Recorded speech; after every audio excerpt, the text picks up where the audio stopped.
Hello. Hello. Sorry, I was just in YouTube Studios turning on subscriber mode, monetization, and whatever. I don't at the moment I don't have an intro because I'm on the free streamers, but we will work on that. So, how is everyone doing? I mean, I've stayed off of YouTube for over maybe a week or so, like, because the temperatures over here in the UK literally hit like almost 39 degrees, even 40 degrees at times. So yeah, it was like total heat exhaustion. So I decided to stay off and not do anything at all. But I'm back. I don't know what's going on in the Susan, are you not talking? Sorry. Purple, I was in YouTube studios at the time. I was sick, doing all the thing. Um, I'm back. I don't know what's going on in the YouTube streets. I'm sure people are going to bloody tell me by the end of this live because I haven't been watching. I genuinely not have been watching YouTube at all. So I'm kind of like feel like I'm a duck out of water, so to speak, if you want to call it that, you know. But I said I'll do a live since we are cooled down here for we cool down for the next couple of days. Until next Monday again, where it gets ridiculously hot. And before someone comes in and mentions about my alarm, that's been done on the first. They're putting in a whole new alarm here. So don't even mention that to me because I don't even want to fucking hear it. To be honest, I know it's chirping, beep beep. I know, right? They're putting a new one in on the first, so don't worry about that. I literally cannot touch them because it's not. I'm legally not in the right to. I'm not allowed to touch it, even though it might be only a battery. But me knowing where what I me knowing them, they'll just pull that one out and put a new one in, and that's part of life. And I get more people than not saying your alarm. And the strange thing is, I can zone out so easily it doesn't even bother me sometimes. There's every now and again it will get my nerves, but not so much. And it's only beep every now and again. But like I said, it's going to be taken out on the first of this month. So yeah, they're going to put in a total new one, and you won't have to hear that beep noise anymore. And that was kind of me not wanting to come on YouTube so much because I was like, oh, they're going to come in and talk about my alarm. We're aware that the battery's low. We know that. We're legally not allowed to touch it, and it has to be done by said council. And that's been done on the first. So there you go. So keep your alarms chirping to yourself. I don't want to hear about it. It's getting sorted out. So now I would like to know what's going on in the YouTube streets. Has anyone got any information? I heard on the YouTube streets that someone has a new co-host today. So uh, again, I wouldn't know that. Who? Don't know. Who is the new co-host?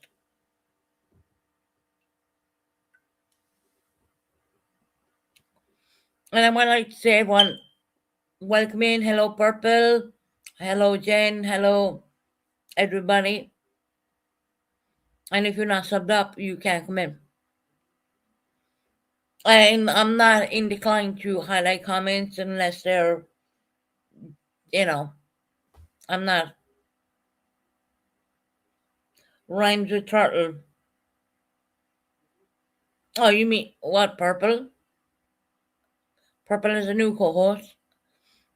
Purple, if you're in here, do you have a new co-host? I'll ask her straight out. Does she have a new co-host? I don't know. Does she? I don't know.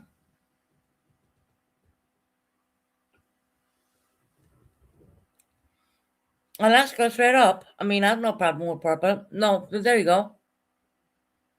So no, she doesn't. So Yeah.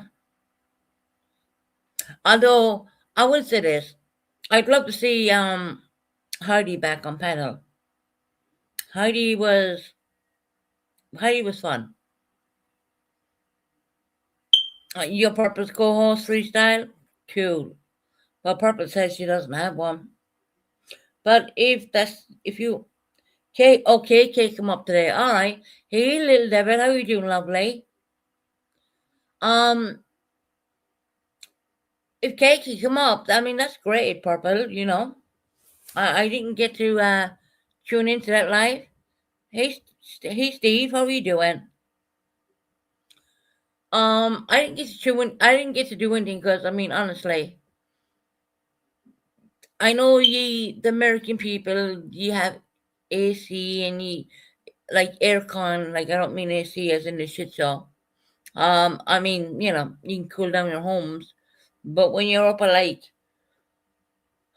ridiculous temperatures, it was hard. I mean, it was bloody hard. Believe me. So no, I decided when I was feeling heat exhaustion, I didn't want to come on because people have their like 2 cents, and they will come. They will say, "Oh, your heat exhaustion is something else." When really it's not. It's just heat exhaustion. And if you look up the UK weather, you will see I'm not lying. I don't need to lie about that. I know the temperatures have come down a bit, but they're also going up again since from not this Monday, but the following Monday, they're going back up again. So yeah, we're in for it again. But I mean, it's strangely enough, we get through it. It's just part of life, I guess. I mean, and there goes that stupid alarm, right? That'll be sorted on the 1st of this month.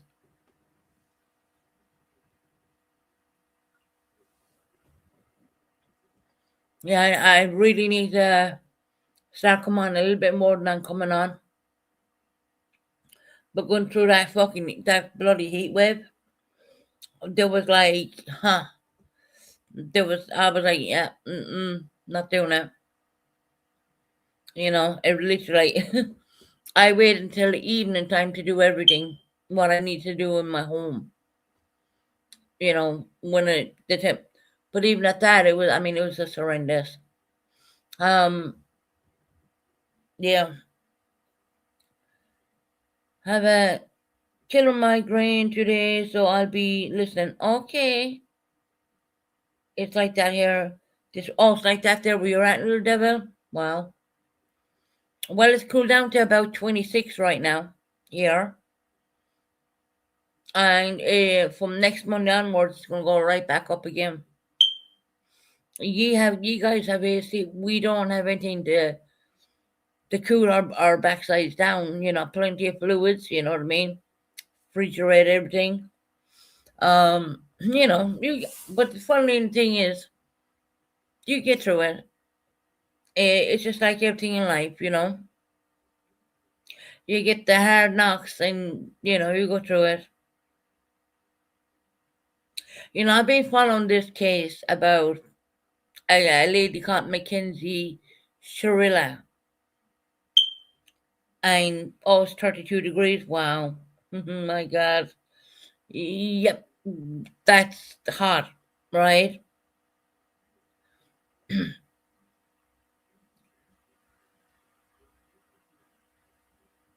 You can buy a portable AC here in the UK. I literally just purchased a dishwasher, so you know that's my little bit of extra money I did. Um, of course, my dishwasher is not the full size one. It's like only for one person, but you can put a lot in it. It absolutely works fantastic. I'm very happy with it. Turn it on and piss off, go to bed, whatever, and you wake up and your plates are washed and cleaned and glasses shining, blink. Great thing. Happy I did it, to be honest. I don't know why I didn't do it sooner.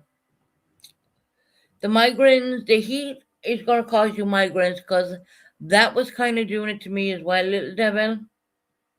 It's more like a heat exhaustion kind of migraine. Like I said, it's like 26 here. Um, I'm classing that as low when really it isn't. Considering we got to take into the UK. I mean UK. It's crazy.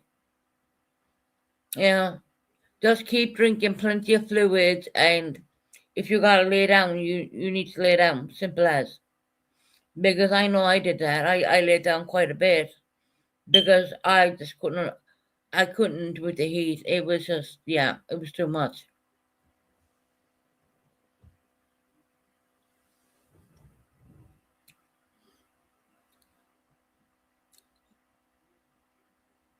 I don't know if any of you guys heard about the McKenna Mackenzie, and it's not Mackenzie on YouTube, by the way.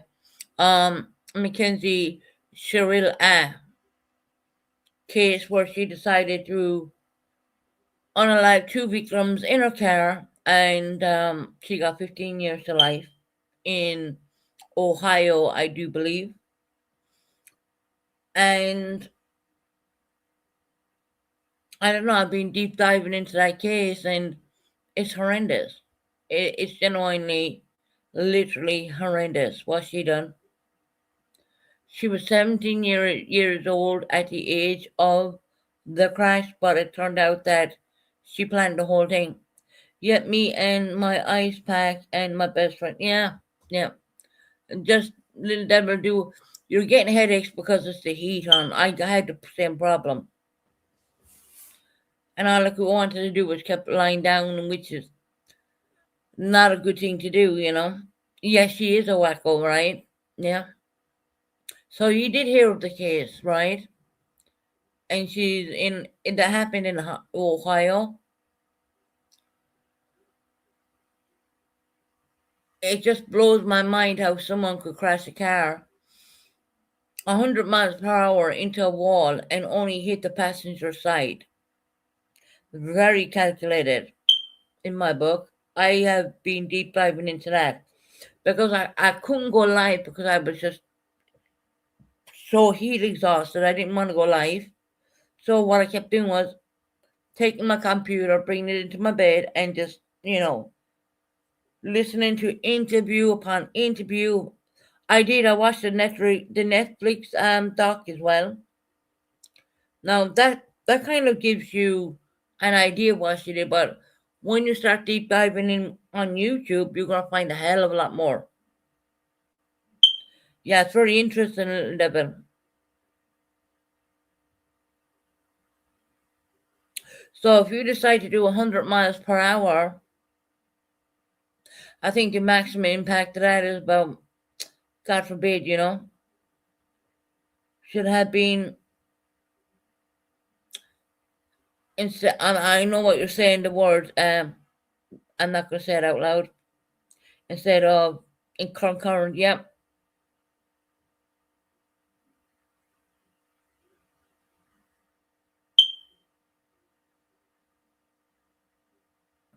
And I don't believe she's gonna get out. I mean, they're dropping paperwork as we speak. Her her conduct inside is horrendous. I mean, literally, she's been written up the whole time to have contraband and this, that, whatever rules she's breaking, altering the uniform when they don't, the prison does not allow that. Um, yeah, and her parents are complete enablers as well. Wow.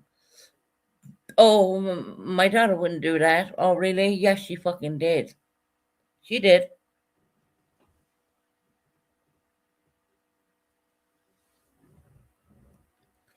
110%. There is one on, yeah, I don't have that channel. But I've been deep diving into this crazy text messages.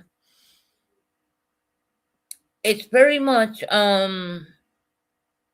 And the text messages, all the threats, all the, I don't know how that young man put up with that kind of crap. He didn't need her, to be honest, because he was making it anyways. He was doing all the things he could do. She pushed her boundaries and ended up in jail 110%.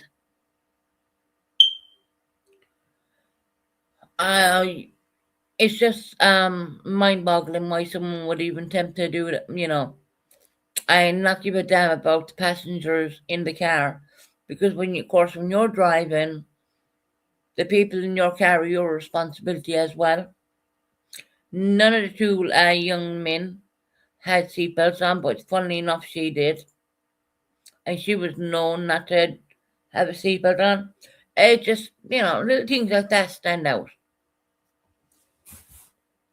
Little things like that stand out, believe me. Especially when you have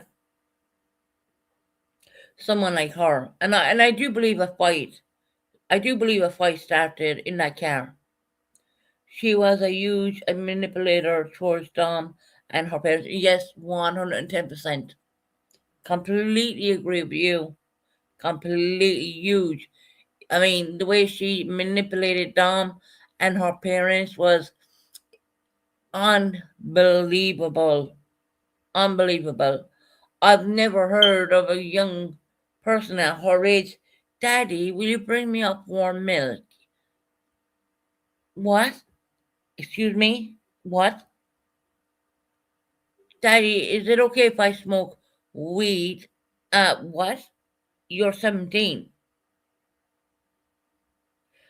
I think the legal age to do that should be 21. That's just my opinion. It wasn't time to opinion. And no remorse after what she done. The lack of remorse. Dressing up as Halloween 3 months after the incident, she dressed up as corpse. Like that, No, it wasn't will you, it was do it. Yeah. Yeah, I know, right? God, I can't remember. I can't think. I don't think I would ever say to anybody, "Do it for me now." I'd be told, "Get it." You know what I mean? Get it. Get it yourself.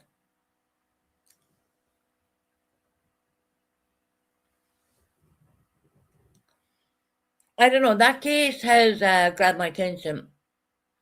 You can clearly see the lack of the lack of remorse is unbelievable. It really is. Um, the parents are her two parents have created a monster. I would put it down to the parents. And that's solely all on the parents, but I would say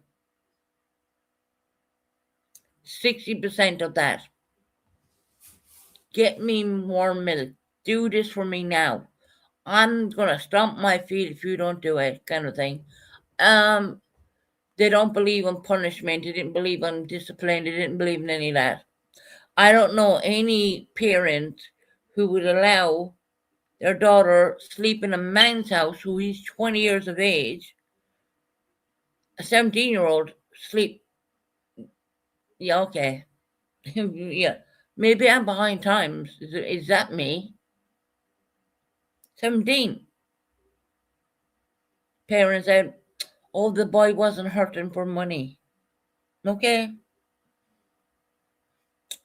Imagine parents saying that.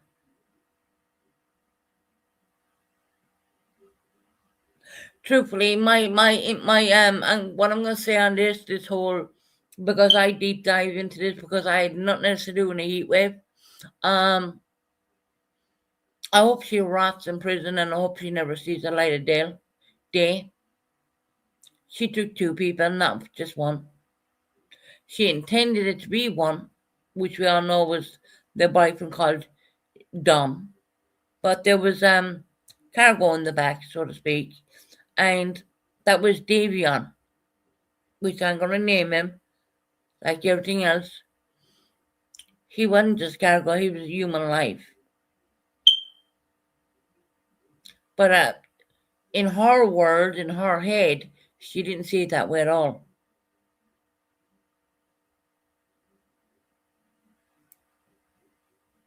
I was going to play some of the stuff that I had researched, but I don't know if it's even appropriate. You know, I was going to show the crash and the crash, but I don't think I want to.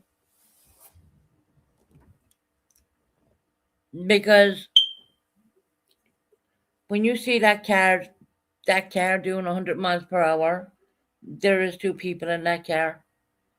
And when you hear like an explosion,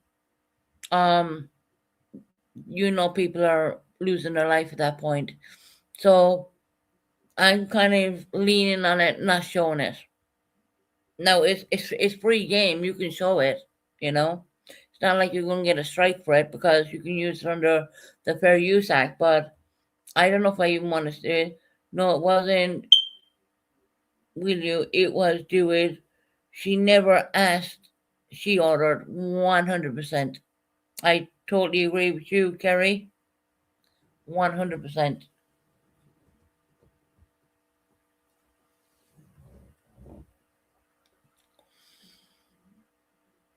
I was gonna. I was tempted to show some of the. I don't know if it serves any purpose if I do show anything because it's a hard watch. It is. You can see that car like literally. It's like taking off like an airplane.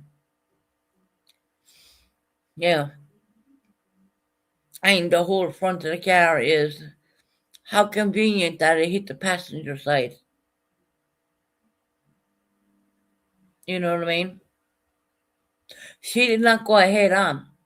She hit sideswiped it and hit the side of the wall, which is clearly because I watched it over and over and I had to keep looking to see what am I missing.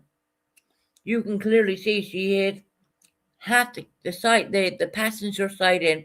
And I got confused at one point because in America our driver side is on the right, whereas the American driver is on the left. And there I was thinking, okay, let me have to look at this for let me look at it again. Let me have a look again. So I did. And it's conveniently hit it's almost like it sideswiped the wall, but hit it really hard. 100 miles per hour, of course it would.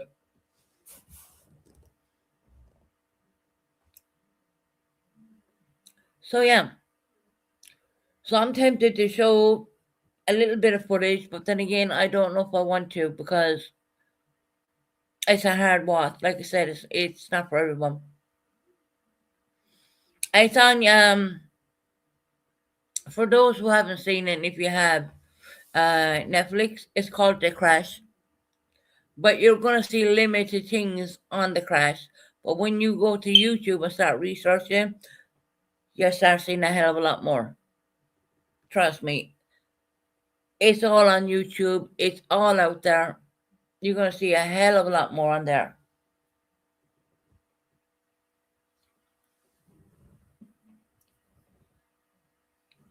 Dom, leave me in this house. I'm gonna count to 1, 2, 3, 4, 5. If you don't leave me in, I'm gonna key your car. I mean, who the fuck speaks like that? This is what I have seen. This is what I've literally been researching.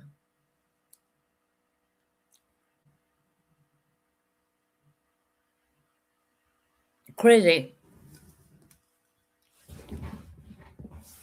Absolutely crazy. Think that a young 17-year-old girl was so calculated, it's unbelievable. Unbelievable. Something happened in that car that night what set her off. I can guarantee you. Because when you see her taking the first turn, indications were on, indicators were on, perfect, normal. Why was she driving into an industrial state, taking her away from the home she was meant to be going to?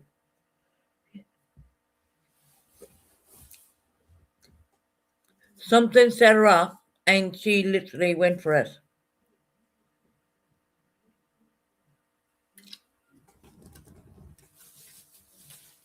I know she didn't care about her life.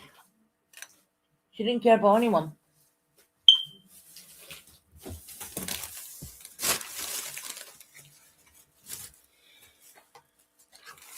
So that's what I've been doing in the massive heat wave. Researching as much as I can. Got my appointment for my alarm was not working correctly. That will be sorted out. So that's the crappy news which I've been researching, but feel free, come in, have a chat.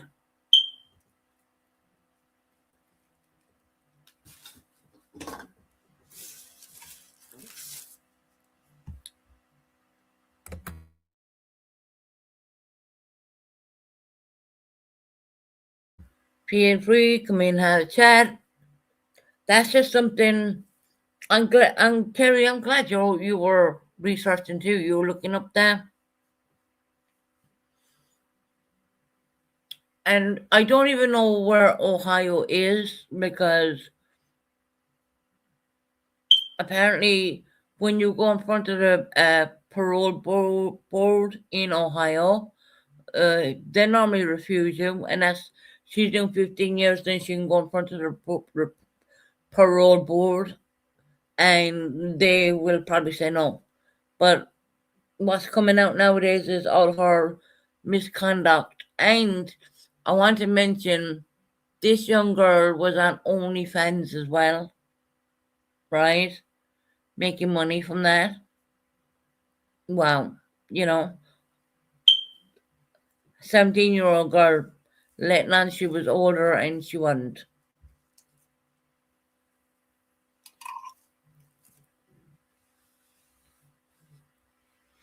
And you know what's chilling to the bone? You know what really caught me in all of it?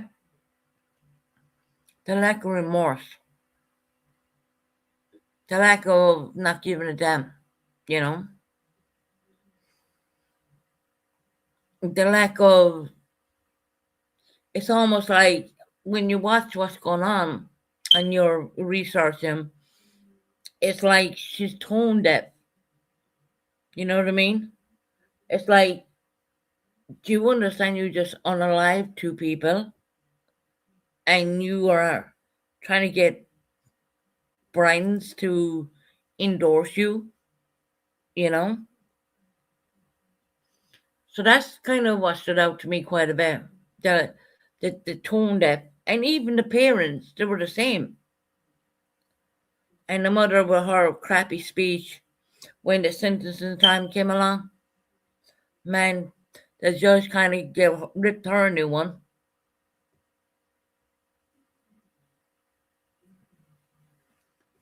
But anyways, I'm not going to harp on too much about that. That's just something I've been researching. I haven't been on because there's no way I could do the heat. I hope everyone is having a great day. You know, YouTube seems to be really silent. I really don't know what's going on YouTube because, like I said, I had been doing a lot of research and I haven't been tuned into people's channels or anything like that at all, you know. But yeah, I don't know. I watched Dom's sister. Oh, do you, Carrie? Yeah, I do. I know Dom's sister, elder sister, has that channel. I do know that.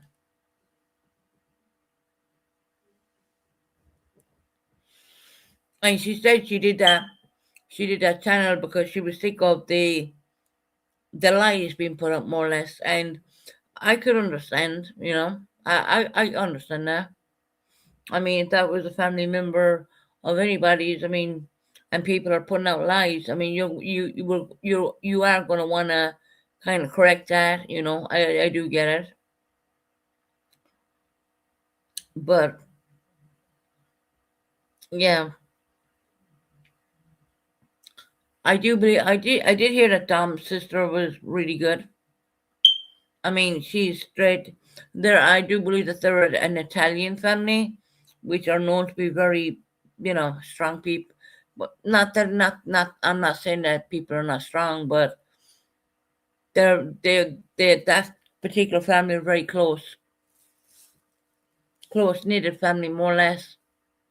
Wouldn't burn you at the first bridge, so to speak. You know, which is I think is fantastic. There should be more people like that out here in the world instead of throwing burning people at the first bridge kind of thing. Yeah, which I think she's doing amazing with her channel.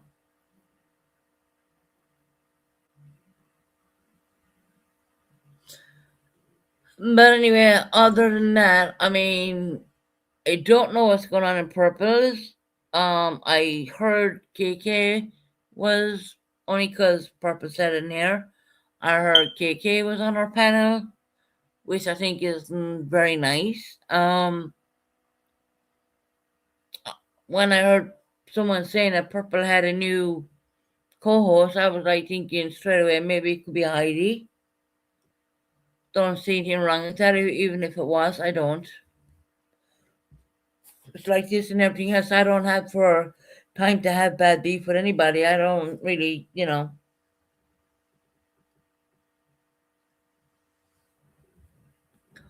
It's kind of like it's all the one to me. You know,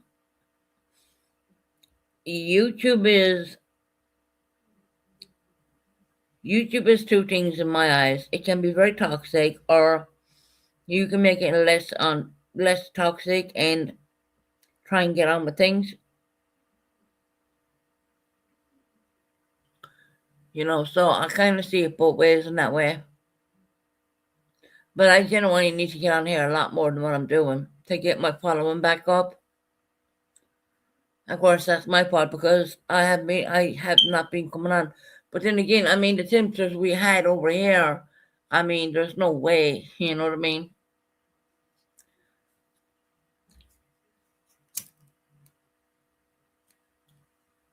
It's some bit normal, typical summer now feeling, but I do know by next Monday, so I'm gonna go back up to those crazy temperatures again. So I'm gonna enjoy it once I have it.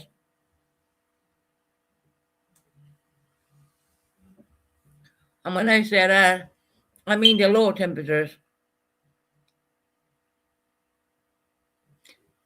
Heather, we're getting the next couple of days relief, but by next Monday, the temperatures are jumping right back up again to ask crazy numbers for the UK. I mean, yeah, that's crazy numbers. At the moment, we're at 36. I mean, 26. Sorry, 26 is what you would expect in UK weather, but going up to 39.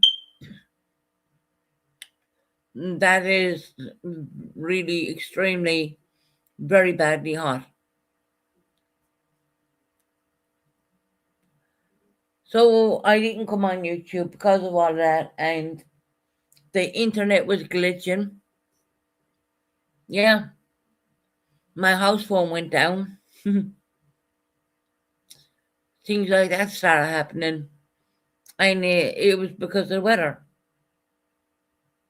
We're supposed to be in the 90s for the next 10 days, which is good considering we're usually 100.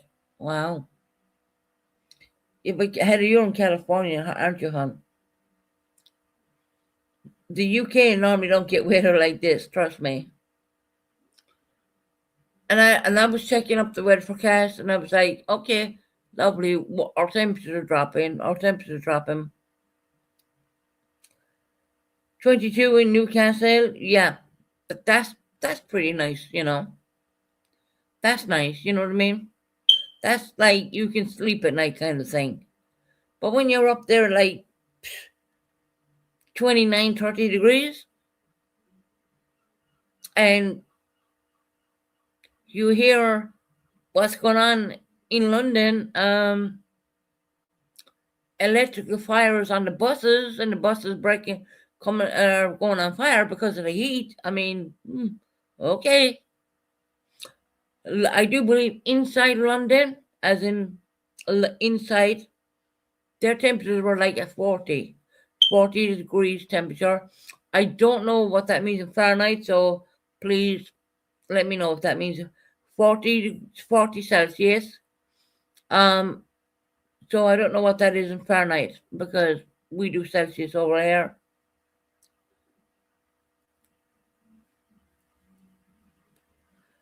That's the kind of weather. It's absolutely, it was like crazy hot.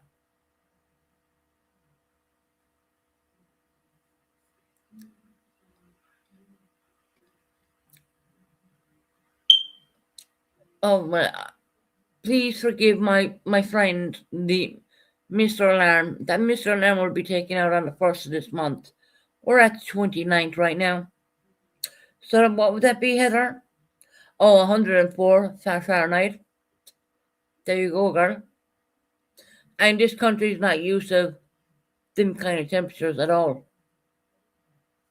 Yeah, we get up to 30, 32, 33, but up to like 40. That's kind of unheard of for the UK. 40 Celsius is 104 Fahrenheit. Wow. And we don't even have AC. So no wonder I was feeling absolutely drained. Literally. And you couldn't sleep proper or nothing. You know what I mean? It was crazy. And of course, everyone over here were doing the wrong thing. I just had a severe heat warning for 31 now. 31 is not too bad. Considering what I literally were at 26 here. Or yeah, 26. Which feels a hell of a lot cooler than 39.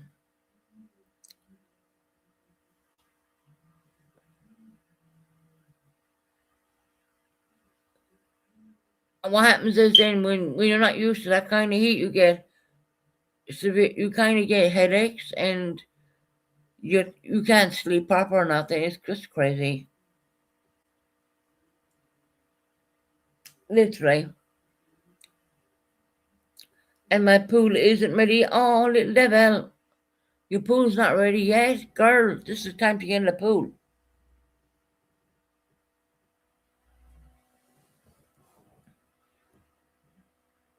Oh, you're at 30, I see now. Heather, yeah, that's California, though. And I'm not making an excuse for it, but, it's Kelly, you know.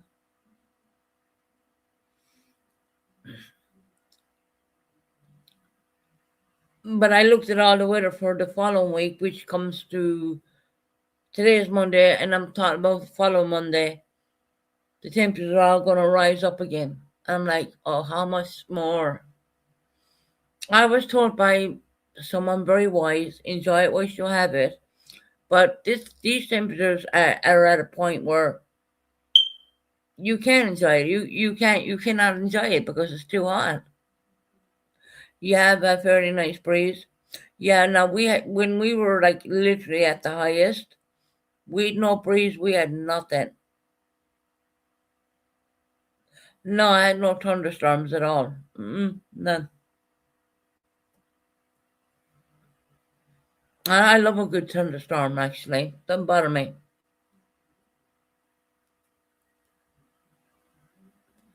What part of the UK are you from?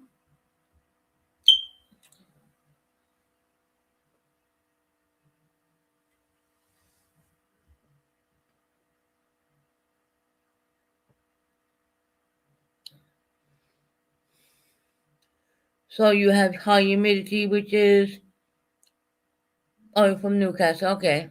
Um. So your high humidity is something we don't get where I live. Heather, it's kind of like a different heat. It's really, unless I look, I've never been to America, so I can't really. It wouldn't be fair to me to even try and say anything.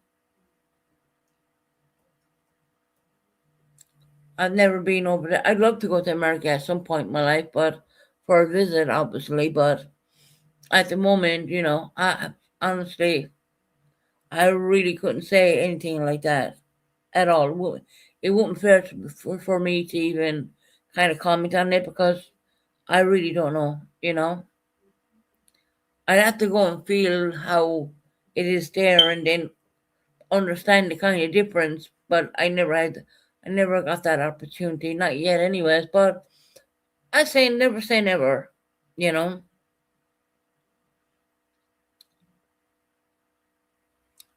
I would never say never. I would like to visit United States at some point. Don't know when. Don't know. Different parts of America are different. Back east, they get high humidity. It's like sitting in a sauna where I live. It's a desert dry. Yeah, that's kind of like what we had. Yeah, hey, that is the best way of describing what way we felt here. That is the best way. Like I was saying, I can't really say it because you know, but that is the best way of saying it. Yeah, that's what it was like here. To the point where you were even getting headaches from the heat. It was crazy.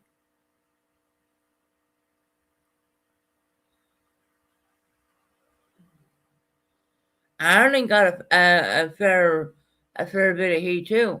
I mean, all little Ireland, right? They they got their fair bit of heat. They weren't as hot as the UK, but nevertheless, they were hot. Because I've been looking the map up on Ireland too. I always kind of intend to look at the UK and Ireland. I always seem to do that. So Ireland was pretty hot, con- considering their climate. For their climate, they were pretty hot. But I would say the UK got, yeah, they got a fair dose of it. Our countries are very close together, Ireland and UK. Of course, there's Ireland seems to get the back end of it. That kind of, and it's strange to say it. I think they got really hot temperatures at 1.2. But we were like, whatever they were, we were probably, we were up there quite a bit.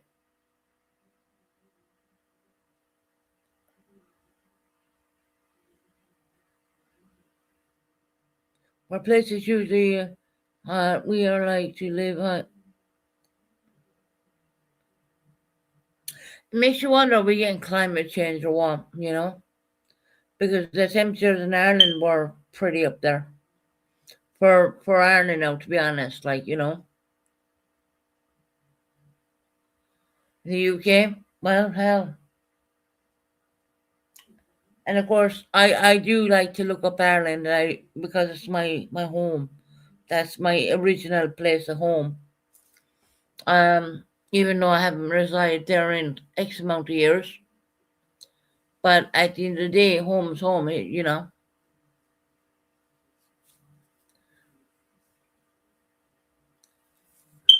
So Ireland has been considered Ireland. It has been pretty warm over there too, for what I have looked up, because I do keep an eye in both countries. Yeah, home is home at the end of the day, no matter where you live. Where you're born and bred, that's your home kind of thing.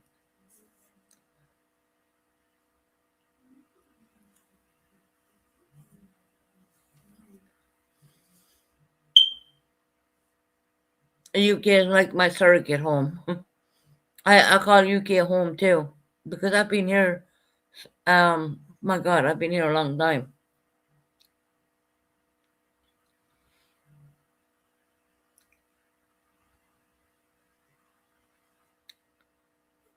But it's interesting. The temperatures, the heat wave. I do believe it was coming. I think the heat wave was coming off from it's Italy. Actually, I think it was coming up that way. Born and raised exactly where I live. Most of. Oh wow, that's great, Heather. At the end of the day, I'm 110% a UK resident.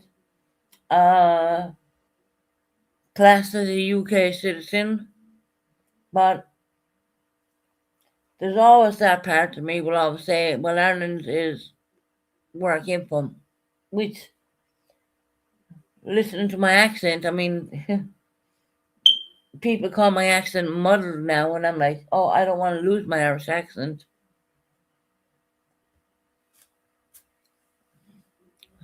But I know it's kind of a little bit muddled. I do know that by listening to other Irish people. I'm hearing, and I'm like, oh, okay. But then again, I've been here since the year 2011, so that's a long time.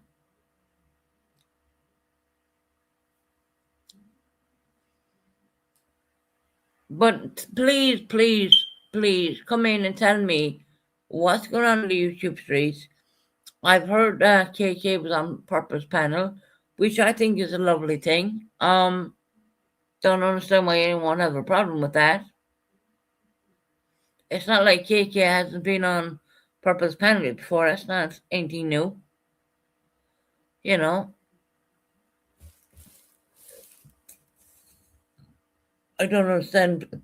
I don't get why people are thinking that's unusual or strange.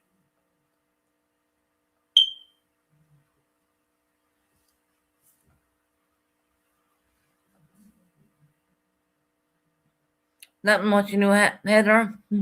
Is YouTube gone that boring? Like I said, I've been looking up the Mackenzie Sharilla case, and even at that, my internet was glitching because of my phone went down and everything. Um, yeah, that's what I've been doing, and it's amazing how you depend on technology because your TV is running off technology, broadband, computer, your phone is running off that. It's crazy. And when it goes down, I mean, literally, you're losing your phone, your computer, and your TV. You know, which we like to say in Ireland, the word TV, television. Or maybe I'm saying, I hope I'm not saying that wrong. I'm pretty sure it's television in Ireland, in the Irish language. Please, someone in Ireland comes in and corrects me. Like I said, I haven't been over there in a long time.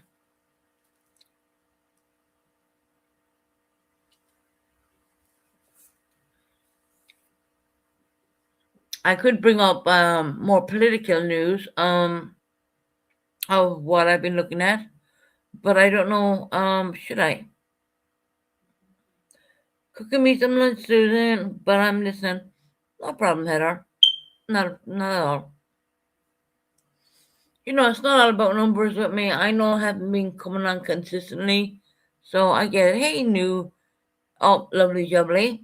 How you doing, sweetheart? How you finding the heat? Did you cool down? Next week we're getting it again, just so you know. Um, what's the temperatures where you're at?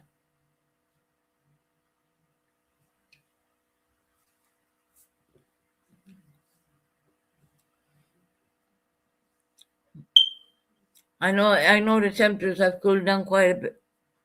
Let's say quite a bit, but next week from next Monday onwards they're going right back up again. So I enjoy the cool weather whilst we have it.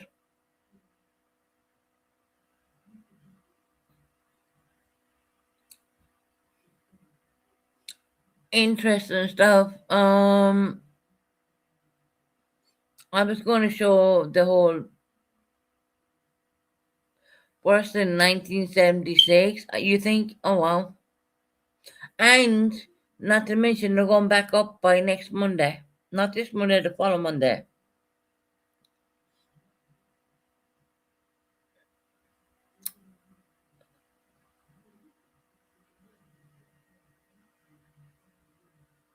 Right.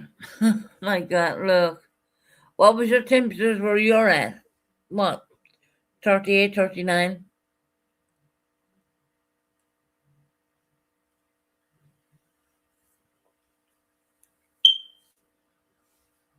And don't worry about the alarm, just for those who are coming in. That's being dealt with. Last day of June tomorrow. Don't I know? It's been the hardest time. I don't know.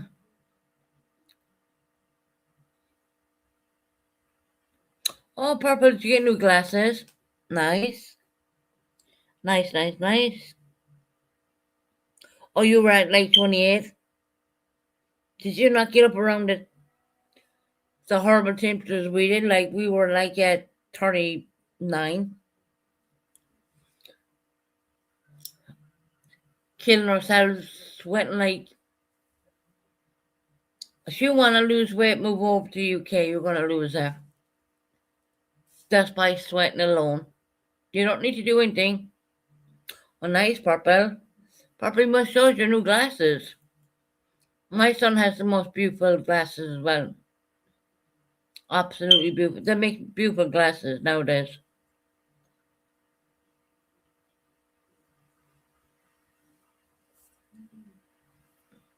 Oh, you're near the sea. Oh, okay. You're near the sea, so you're cooler. So you were getting that cool air coming through.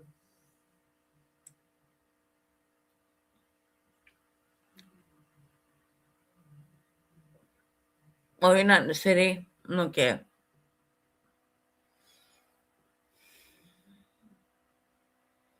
Yeah. What do you think about Keir Starmer stepping down? Since you're my English mod, let's have a bit of fun here. Keir Starmer is a. Or I let that out completely. I'm doing that. The worst prime minister we've ever seen in the history of the UK is tiers.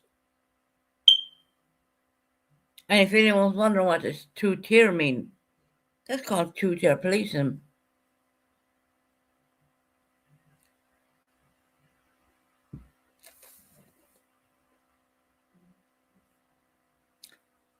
Well, I would say to anybody here who is British or living in the UK, for the 1% of people who never vote, like me, because I don't, we're going to get out and vote.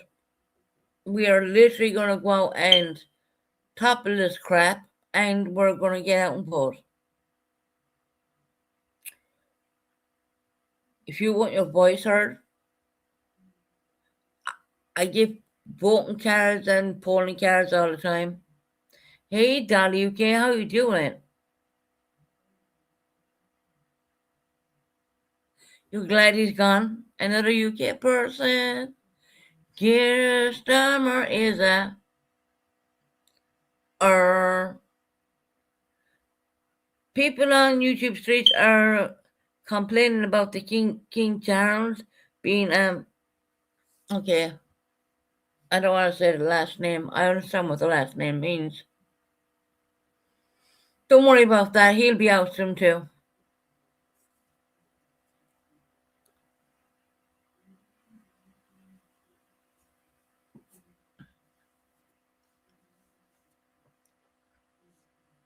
I don't want to use that M name. I know what them people are all about. Just, roast them like a chicken, Susan. Yeah, same here. The people with the M name are the most vile, horrible, indecisive, who lead you on and destroy your life kind of people. And they're infiltrating in this beautiful country right now. And what people need to do is the 1% of people who do not vote, like myself, when the next general election comes up, even if it's a snap election, or we gotta wait, we need to get off our backsides and get out there and vote. And I'm genuine about that. I would say that's the 1% of people who think, oh, well, it doesn't matter if I. No, you need to get off your backside, take your voting card, and get out there and do it. And I will be honest, I have been that 1%.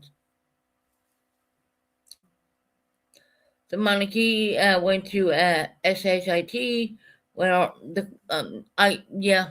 no hobby, or lovely. I'm calling you no hobby because you have your name changed that way. Lovely jubbly, I get it. I've heard a lot on that too. Believe me, I've heard a lot on that. And the truth of the matter is, Britain is known to have the most beautiful monarchy. We need William and Catherine to be in there. And the king saying that he's an M. I'm going to use the word M. He's not. He's meant to be over the Church of the UK, not over the Church of a foreign country. Let's be real, okay?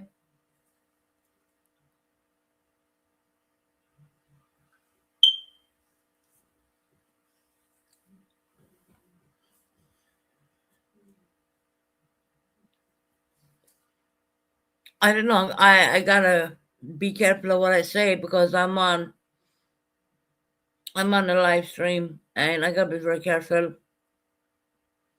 There's a lot more I could add to this, but it's very hard for me to. I just need to be very careful. That's all I'm gonna say because believe me, everything's probably being monitored. I mean, Keir Starmer was the one who put any elderly lady who put a comment on their Facebook. He was having these people arrested. So I'm going to do my due diligence and I'm going to be careful of what I say, But I do understand what my British people in here are saying right now.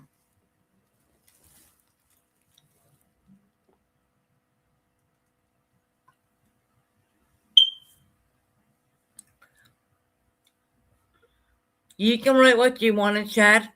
It's never going to be censored. But me being the host, I got to be a tiny bit careful of what I say. Let's change the subject, Susan, to be in the safe. No, I'm not. Look, please. I'm not scared of not. That's the thing, right? I know where the boundaries are. I'm not going to push it. I want you to say what you want to say. This is called a chat channel. We can chat about whatever the hell we like, what we want to chat about, right? If that's talking about people who don't want to be talked about, well, don't go into public office because when you're a public figure, that makes you fair game. Do you understand what I'm saying? When they're in public office, that makes them fair game. So they can't touch you. Susan, new prime minister wants to cut disability money from PIP, universal credits. Oh my god. Are you serious? Tell you, are you serious?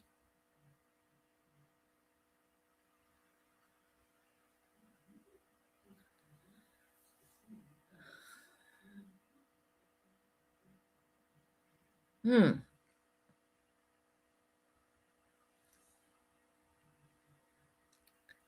I don't know if we went from the frying pan into the fire right now.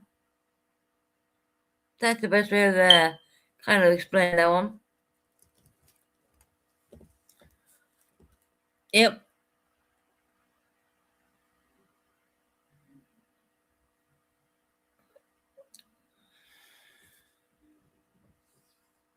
That has me like, oh, okay, let me think about this. Let me think about my response. Hi, Jill.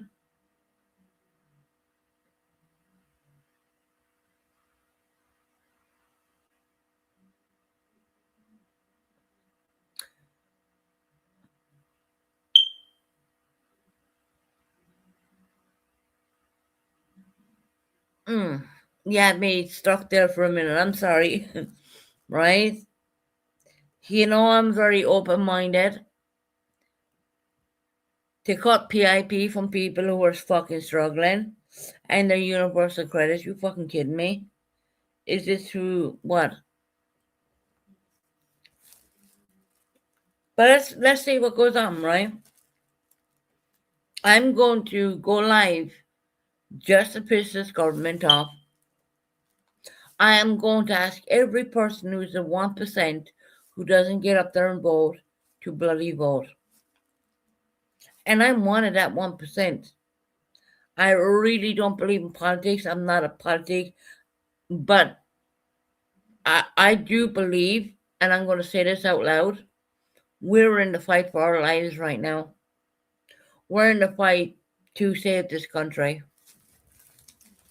because people have no idea what's really going on. Make it make sense, right? I mean, this is the UK.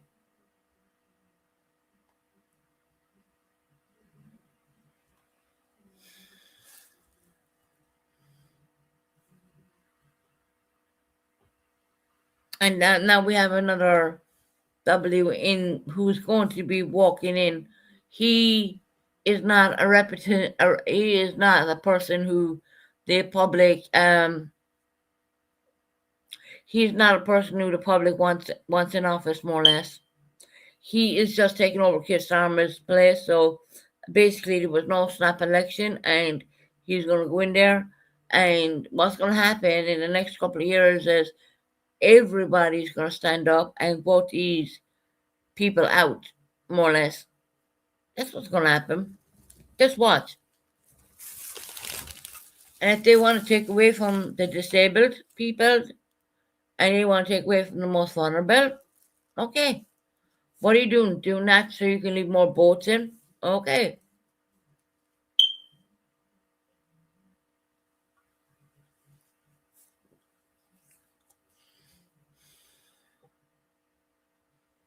It's interesting that really just yeah. Kind of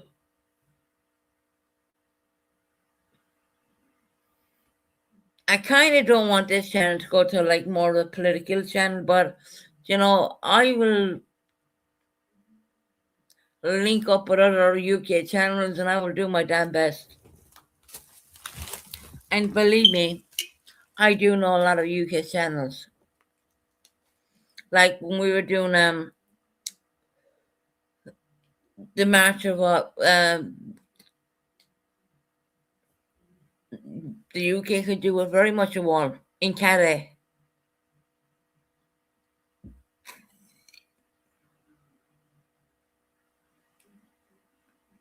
They've not sorted out the bin man strike yet. Oh, wow. What? So you're telling me that there's like bins stacked up with rubbish from the crazy amount of heat we got, and you're telling me the bins are not being taken care of? Fuck it, I might as well give up YouTube and become a politician. Genuine.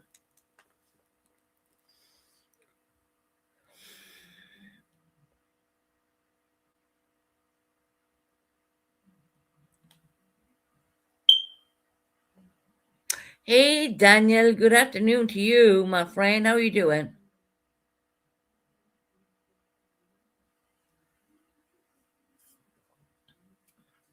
Oh, Dolly. Well, that is absolutely. Now they're like, what, trying to cut the bin men's wages down, which is, in all honesty, is a pretty hard job. It's a hard job.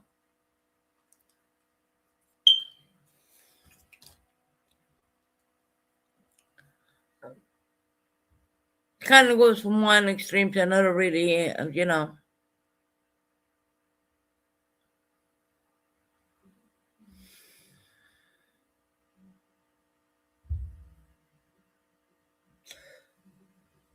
And of course, there's a few things I would love to say, but I won't say it because a tiny amount of that will be clipped, right? And it would make me look like I'm a racist person, when in fact I'm far from that. Okay, I'm not a racist at all. But I see a lot what's going on, and I have been through a lot throughout my life. And people will take the tiniest little thing you say and they will clip it and make you look like, oh, she's a bigot, she's racist, she's this, she's that, and she's everything else. No, I'm not. I have been through a hell of a lot. I have a beautiful, beautiful child, and for them to call me a racist, when I hear that word, I kind of laugh because only if you knew what was really going on. Do you not ever think for 1 minute that I was a whistleblower at one point? Yeah, I was.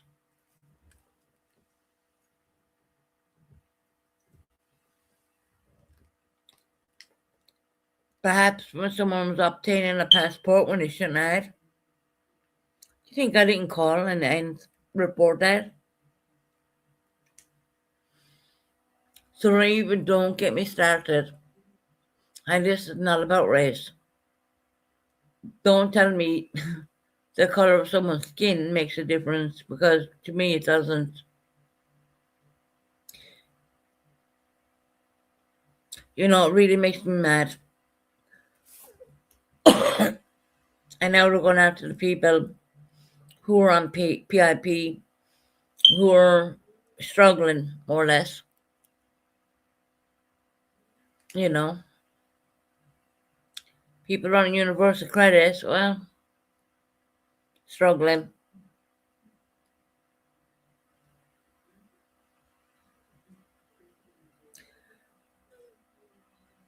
God, I hear this new idiot who's going into office is a complete fucking, oh, I'm going to say it straight up, cunt.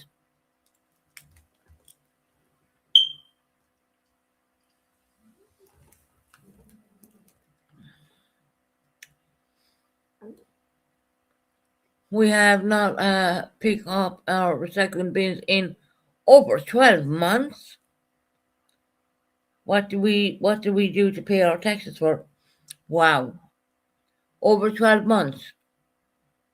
You fucking kidding me? Guys, let me remind you one thing for those who are here in the UK, and I have a few UK people in there. We don't live in a third world country. What the hell is going on? This is not Asia. This is called United Kingdom. When I played United Kingdom March, people came at me left, right, and center for that. You know why? Why? They thought it was a racist. And all we showed was flags. It was called Unite the Kingdom. It wasn't about anyone, color, creed, whatever. It was about United the UK, United Kingdom. People came at me for that. They even tried to get the guy to strike my channel, and he said no. Because he knew I was streaming him, and I already had asked permission way beforehand. People think that I literally just popped on there and thought, oh, I'm going to stream this guy today. Nah, there was permission asked.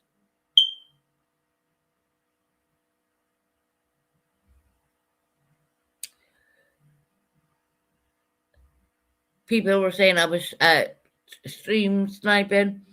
There was emails sent. Even to this day, I didn't get a strike. And even if I did, it wouldn't hurt my channel anyway. Never been a strike before, so yeah. There's one for the books. Susan, I just got back from Jamaica for a week. You got a tan coming. Tan. You got a tan.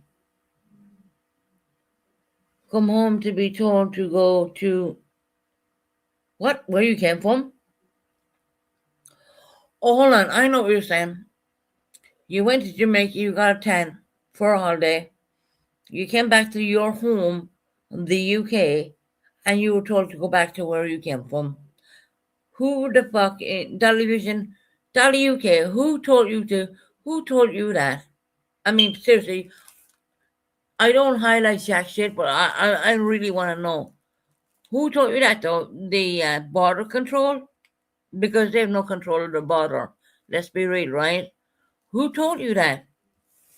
Who told you to go back to where you came from when you went on the border control? Huh? Wow. Imagine that. That just literally popped into my mind without me knowing a fucking thing, right? So border UK people, wow, okay. Border control told you that, and the UK people told you that too. UK people, as in the Home Office, they're part of border control.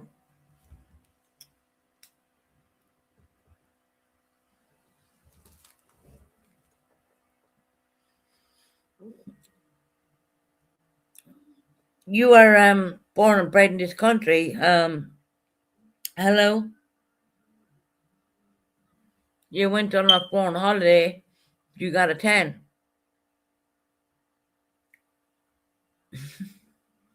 Man, this is like seriously.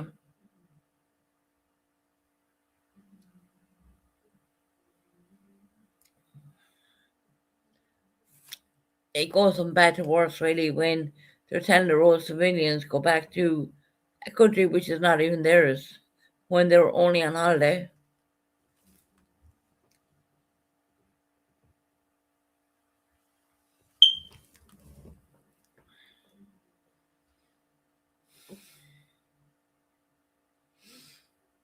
And people are telling me I'm a racist.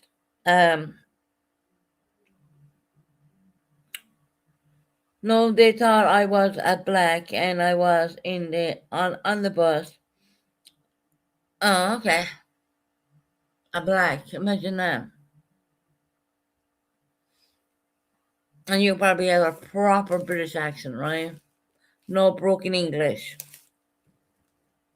Because you can tell the foreigners. I mean, the foreigners in this country do stand out quite a bit because number one, they can't speak proper English, and number two, they're normally attacking people. That makes any difference, you know? People get on the bus attacking people. It's very interesting.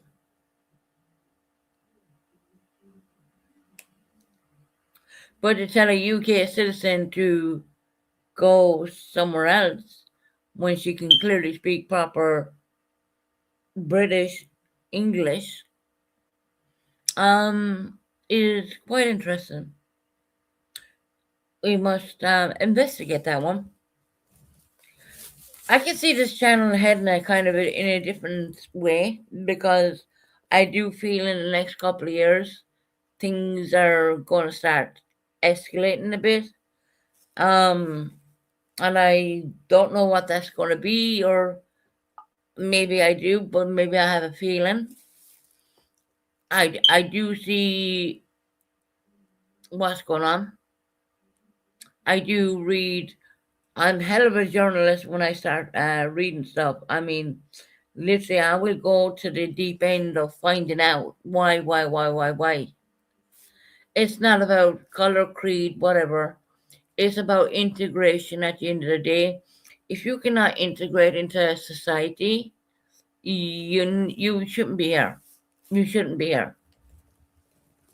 If you don't follow the law,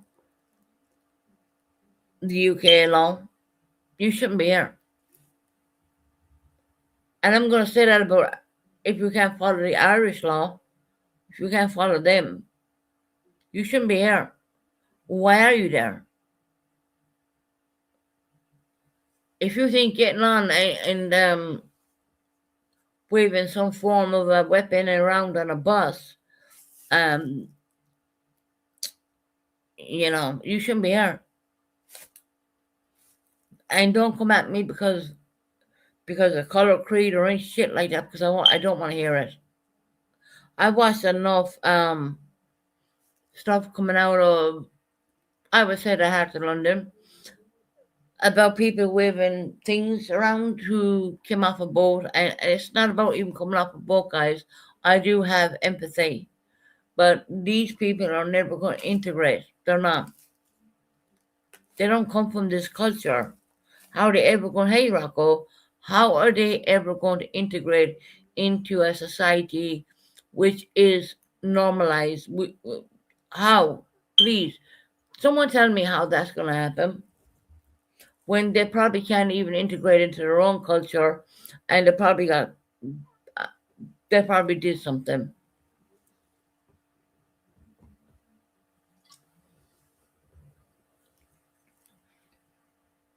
I lose the tan, but what I'm saying is this: the color of my tan skin offended them. See, that shouldn't happen, Daddy. That's genuinely the minute you open your mouth, I should tell them you belong to here.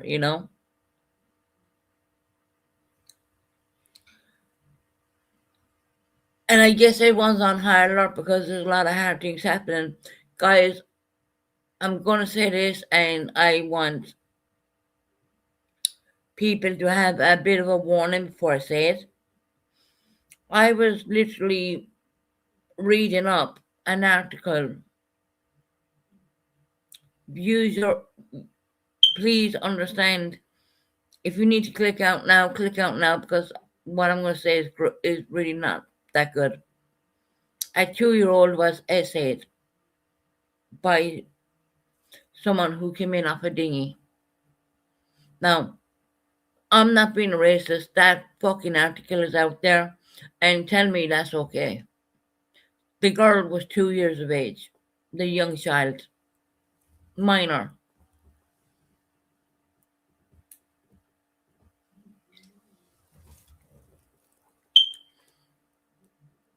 Is that all right?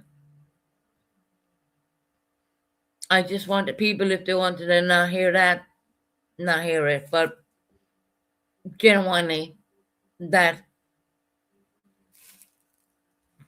that kind of crap is going on. Right, Dolly, I hope you enjoyed your beautiful vacation. Well, holiday. We'll say in the UK, they say vacation in America. We say holiday. I hope you enjoyed it, honey. You probably would have got that tan if you stayed here. Just saying the temperatures were that crazy, but I hope you had a nice time and you had a break. You know what I mean?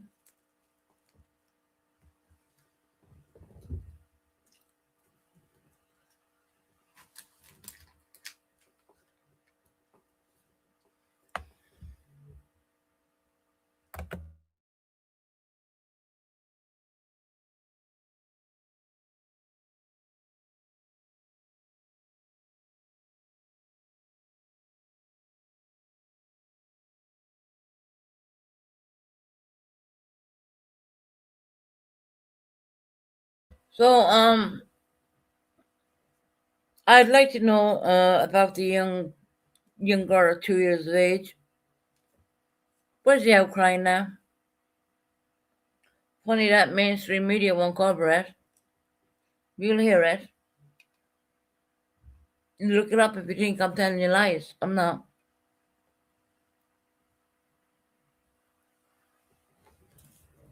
Yeah, I got Rocco on blue. Rocco rocks blue really good. And Rocco knows, she won't mind out of anything at all. She just deletes the silly trolls. And of course, every channel is going to get trolls. And I'm gone to the point now where I won't even highlight them. I don't bother. I won't give them the time of day.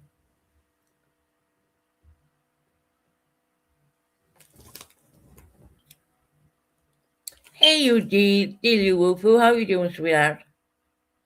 Guys, honestly, I don't want to be coming on here being the bearer of bad news. It's just that I'm listening to my UK audience here, and man, they're pointing out a hell of a lie.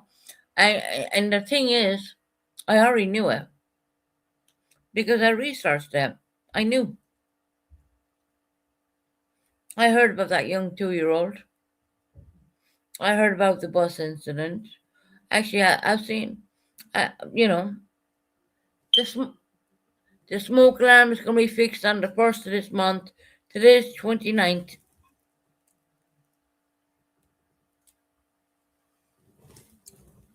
They're putting in a new smoke alarm on the 1st. So please ignore my annoying friends. I did watch it. You know what? Dolly watched the crash. I researched the hell out of that. You will see so much on a documentary, but go onto YouTube and then put it in. You're gonna find a hell of a lot more, girl. You want to crash documentary? That'll give you something to do. You know, Dolly. I apologize for people who thought that you were someone different. You're a UK born person. People shouldn't treat you like that. Yeah, she did. 100% she did.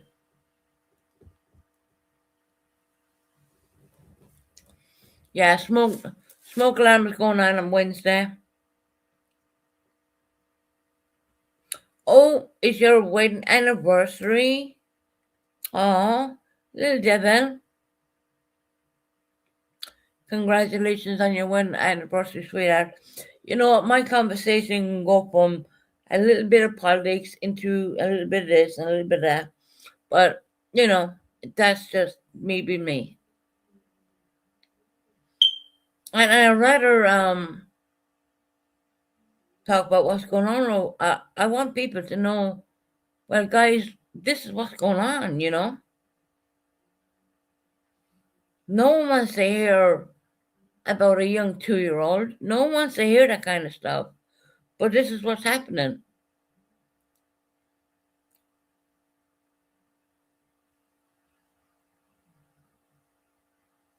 What's the death toll? Hold on. Let's talk. What's the death toll in Europe? I heard it was 1,300. It could be. I didn't look that one up. Daily Whoopoo. I didn't look that one up. Probably people, because the temperatures have been ridiculous. And I would like anyone, if that's true. I can't confirm that because I didn't look it up. But if that's true, please put prayer hands for any beautiful people who lost in France alone. Wow, 1,000. See, there you go, guys. You know what I mean? You don't hear that in the mainstream media. Shouldn't have been on YouTube. Great documentary. Glad you said about. There you go. See, Dolly, got you going.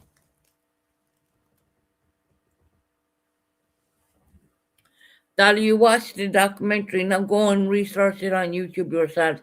Wait till you see what you're going to find out. Absolutely mind boggling.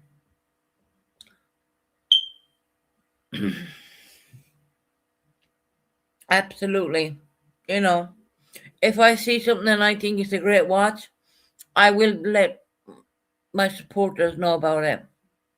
Because there's people there and like they're like, okay, it is what it is. 13,000 across Europe so far. Wow. Can people put prayers in or chat for all of these people? I don't know who they are, but at the end of the day, a life is a life. You know, put prayer hands in the chat for them,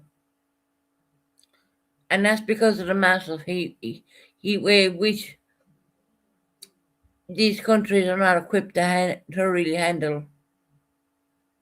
Not to mention the fucked up governments who don't really give a shit. Guarantee you that two-tier Keir's probably has aircon in his home. He's not sweating his well, we can't even say he has balls because I think they were castrated. Yeah. What documentary? Go into Netflix. It's called the simple words, The Crash.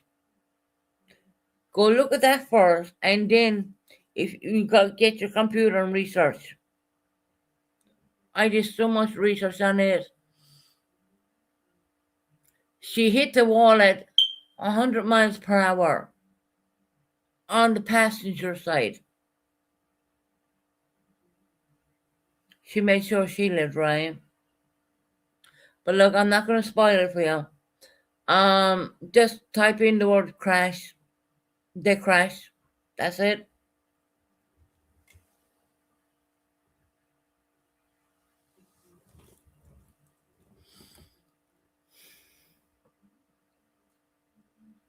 It's very sad. The two boys did not have seatbelts, and I don't want to fuck it up for someone who didn't, see it.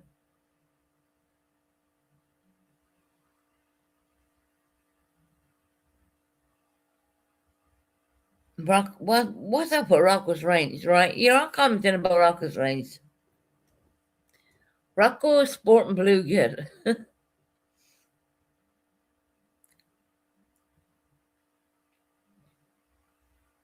So you're gonna have me in for a couple of hours, and I'm gonna touch on it like quite a few things. I just that's my nature. But The Crash is the name of the documentary on Netflix.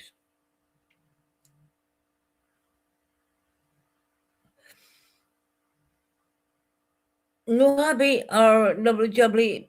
If you want to understand it, you need to watch that. Don't go to YouTube straight away. Go and watch that first.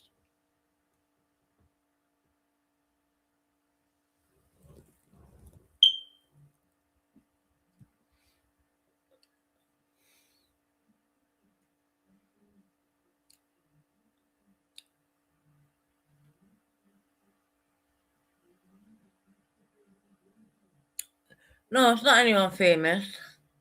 Well, she's famous now, but for all the wrong reasons, obviously. She is famous now for all the wrong reasons. Hell, I'd rather not be. No, I'd rather not. Thank you. Mm-mm. She's famous for all the wrong reasons. We'll say it that way.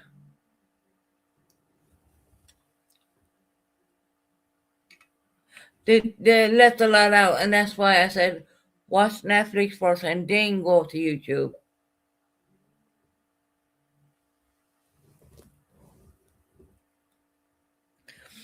Basically, you left out what a fucking bitch she is, to be honest, if I'm going to say it straight.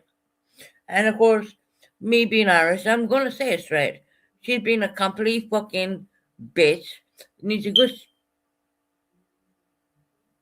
I need to stop myself right now.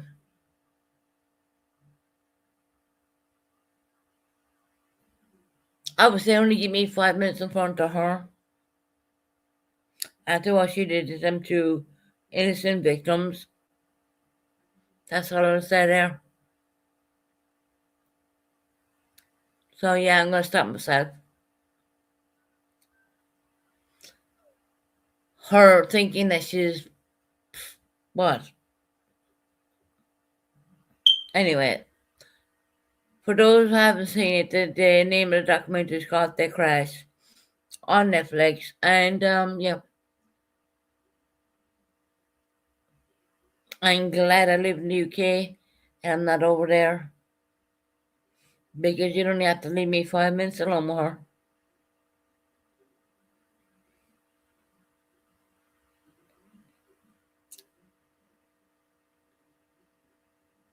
A person who has never said no to, Daddy, where's my milk?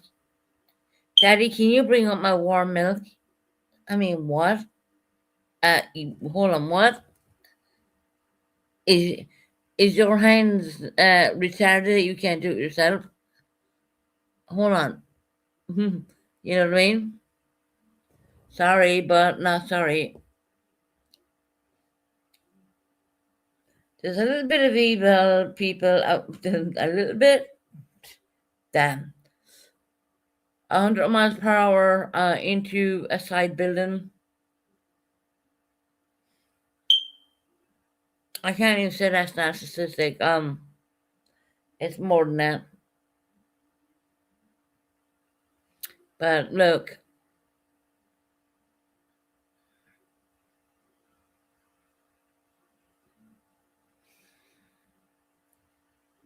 and I do have a lot of empathy for people who are going through a hard time because hell, I have been through lots of hard times myself. But believe me when I say it, this bitch, mm-mm,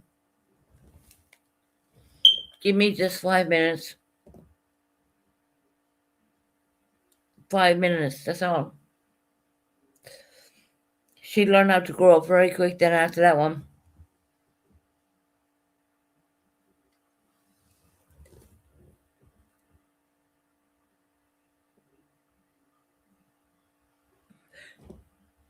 Yes, she did. Dolly UK. She scattered out the area. So she did. It's all premeditated.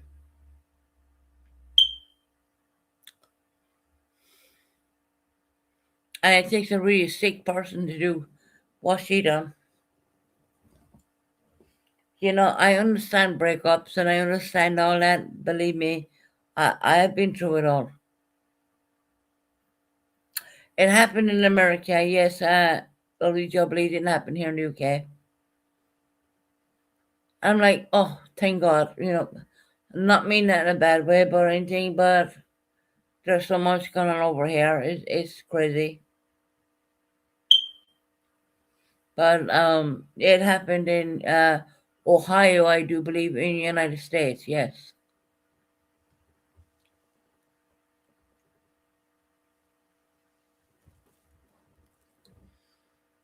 there's enough going on over here as it is, and it's not like you need to look at a person. I don't know. I could never see myself. And yes, I get people with mental health and all that. Please don't ever think that I don't. I do. I totally get it. I could never do that. And that's me saying me, but that's not me doing it. I would never. Mm,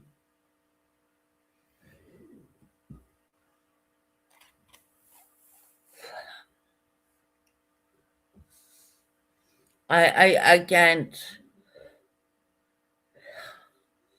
I don't know. I just find it every time I speak, I need to kind of take a breath because it chokes me up because you're talking about two young lads, young boys, who were there, and they didn't have a chance. They really didn't have a chance. They didn't know that when they got in that car, they weren't coming out of. They were coming out of it. They weren't coming out of it the way they wish. They wish they were. You know. And yeah, man. That case start that one annoys me quite a bit. That one really actually annoys me. To think that she's so narcissistic, that she would do such a thing. If your boyfriend says, "Oh, I want to break up with you," my response would be, "Yeah, get your back. Okay, when do you want me to leave?" And I understand cluster B, and they call it cluster B, right? But there's a couple of branches off of cluster B, right? Cluster B is an unstable person, an unstable personality. Now it depends which one you have. And I think this bitch, I mean, seriously, I genuinely think that she thought that she was untouchable. She's in prison in 15 years to life. Yeah. For both the unalivement of Dom and Davion. So, yeah. And I do understand cluster B or personality disorder. And look, when someone says personality disorder, it depends which one you are.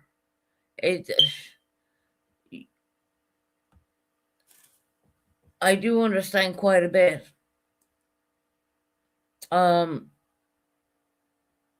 She does not come under the emotional stable personality disorder. She don't come under that one.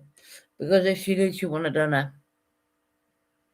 If anything, she'd be holding on to him for dear life, but that's that one. But then you have other different clusters. And, well, I mean, I'm looking at it thinking,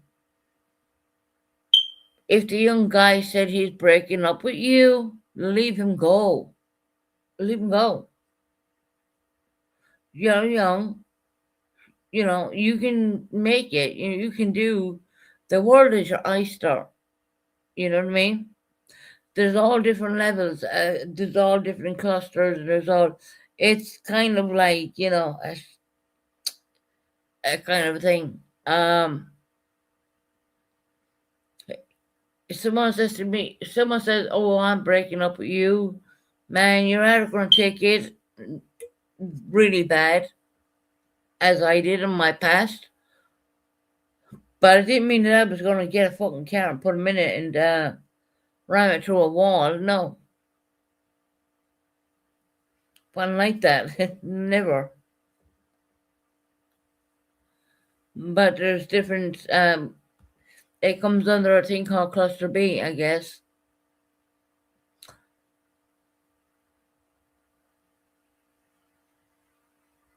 And I do understand the anxiety when someone says they're breaking up with you. I do understand the anxiety of you're thinking, "Oh my God, I'm alone now." She definitely has mental health.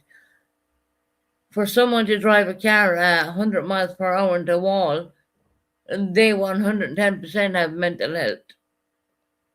Yes. 100. And her parents were like, "Oh, well, no, she wouldn't do such a thing." Here's what I think about her parents. They enabled her bad habits. They enabled her.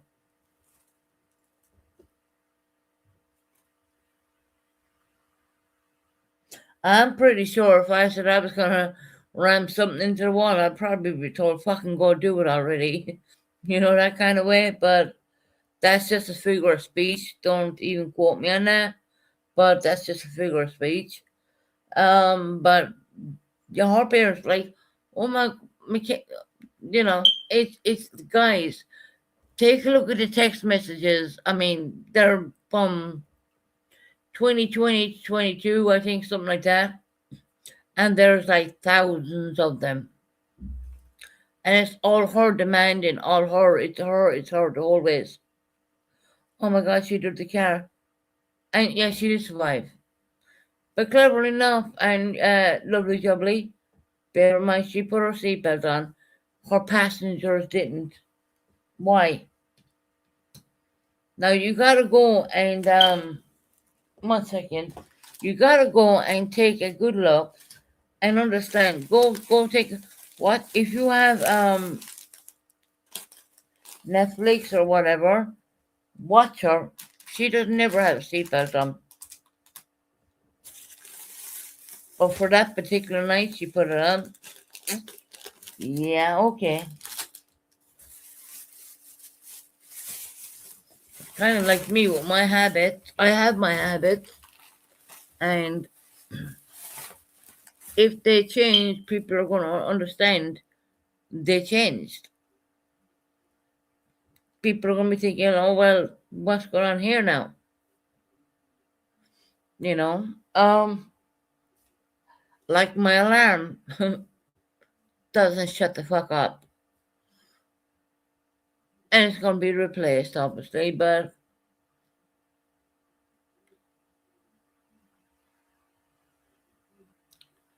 I need to come onto YouTube a lot more because believe me, I have a lot of. I want to do a lot more. What's going on here in this beautiful country, the UK? And believe me, I want to say this full heartedly. If it's going on in the UK, it's going on in Ireland too.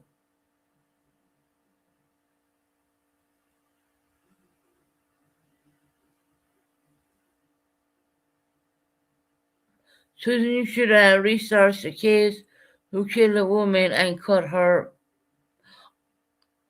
You know, Mikuna Matata? I did. I did. I researched that one.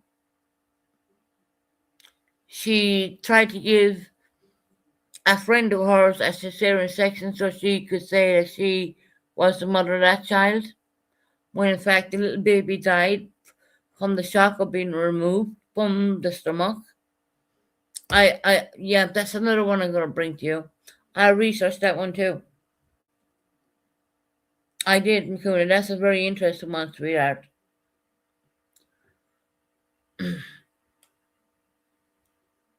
I did. She got married, told her husband that she was pregnant when she wasn't. She got a prosthetic stomach, and the prosthetic stomach even showed kicking. Yeah, a fake pregnancy. And she had a friend who was pregnant, and she went to her home and butchered her more or less, and tried to do a cesarean section on her. But when she removed the baby went into shock, and unfortunately, the little baby did pass away.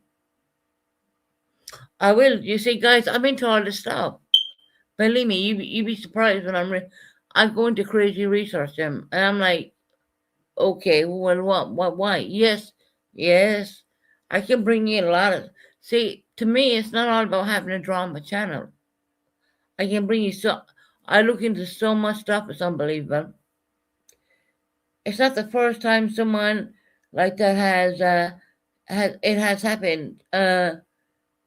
It's why I never met anyone alone for baby stuff when I was pregnant. Yep, Makuna, you know what, love? I understand what you're saying. You gotta, take care of you when you're expecting and all that. I mean, that is like this girl was her friend. She went over, she attacked her, and it ended up the mom of the baby dying and the baby dying too, and it literally was a blood scene, more or less. It literally was. I was tempted to even show some of it, but it's so gruesome, you know. And these are the kind of things I get up to when I'm not live. or whatever. I research all these kind of things. I had researched that. I went crazy into researching on that one. And yeah, no, see, I need to start, like, I literally need to start showing a little clip it as it with fair use, right? And then explain it, because I probably know the answers already. Because I deep dive into things so much, I won't stop until I get the. And let me tell you this: she swore to the police that she got pregnant on the side of the road, and the police weren't sure and they didn't know anything at the time. So they treated her like she gave birth to the baby. The umbilical cord was hanging out and she tucked it underneath her, like, pants, right? Her waistband, so to speak, right? So when they brought her to the hospital, the doctor wanted to do we would call it prenatal care, right? Where you get checked out, make sure the after birth test came out and all that. The doctor went and checked her and said this lady has never given birth. In fact, they dragged up her records and said she had a full hysterectomy. That's like when I get my full hysterectomy.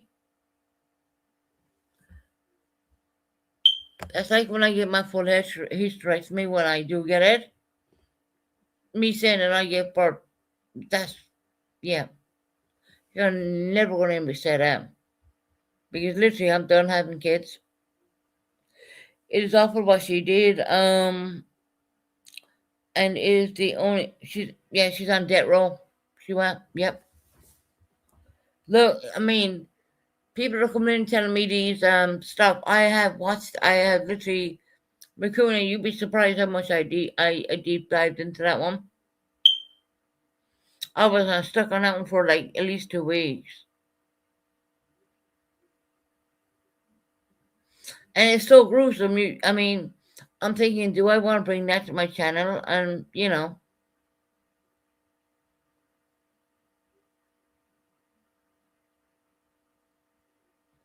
thank you, Dolly. I appreciate that. See, there you go. I mean, you're seeing what I'm doing. I mean, literally, I know what you're talking about. I do know that one full. I do know 100% on that one. Like the Mackenzie Sharilla situation. I think it's better than drama. Sleep well, Dolly. You take care of yourself, honey, and don't worry about people who say you got a 10. Remember, you are who you are, love. You know. And I gotta go to the bathroom, and I'm here by myself. So 1 minute.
Sorry, went to the bathroom, started back in a minute. 1 minute.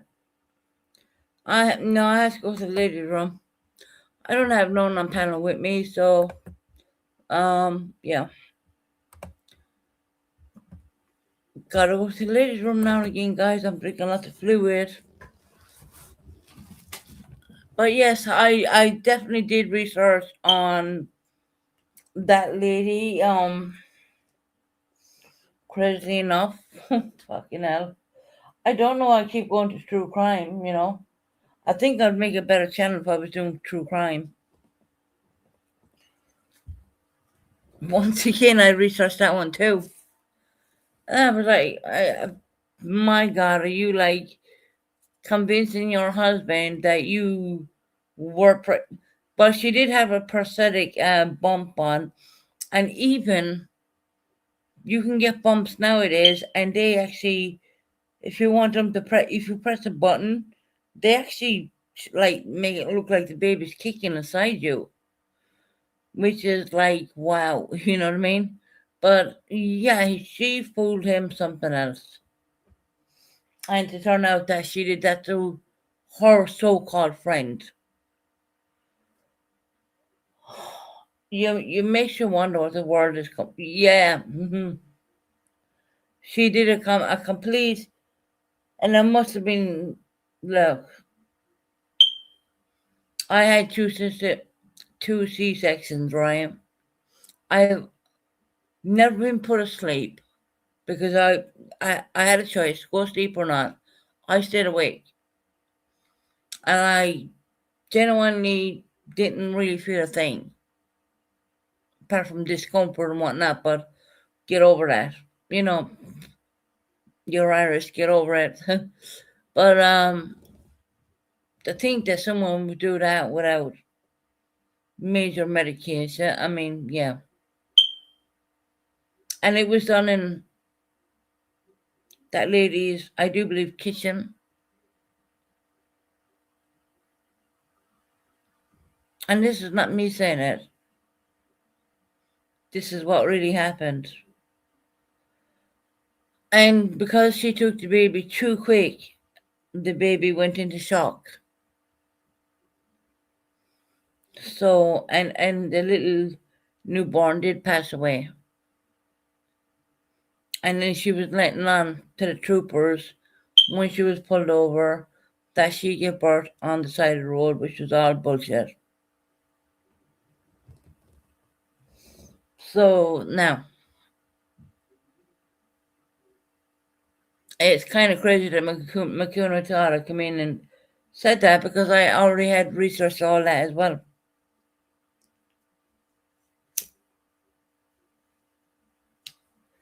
When it comes to the research, I will fucking research it.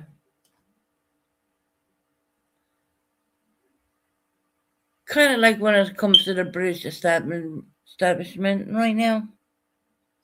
And what's going on here in this country. And, you know, there's a little bit of politics. There's a little bit of what's going on.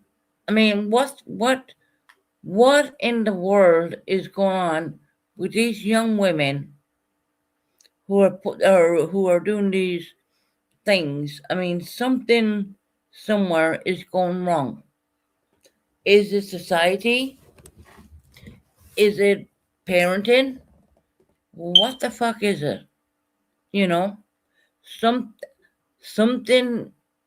And I'm looking at them two cases together right now, right? And I've researched the shite out of them, so I know what I'm talking about. But the question comes to be at the end of it, what the hell is going wrong?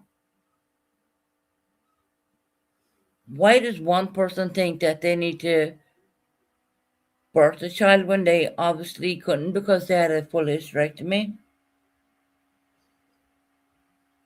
Why is a 17-year-old driving 100 miles per hour, passenger side only, into a wall? What's going on?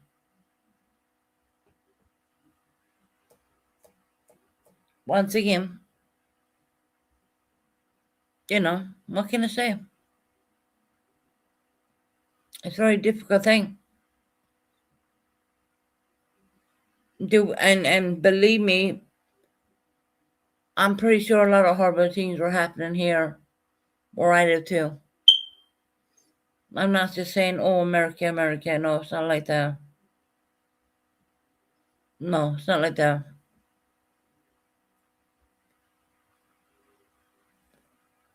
So yes, Kuna Matata, I did 110% research that to the point you couldn't research that one anymore. I researched the Idaho 4. The Idaho 4. Do I believe that Brian Colbert did that? No. He either was involved in it and had accomplice, or he didn't do it at all. That's my opinion on that one. Because of the amount of time the police said that he went in, did all 4 victims, and came back out, it's impossible, considering the damages they had done.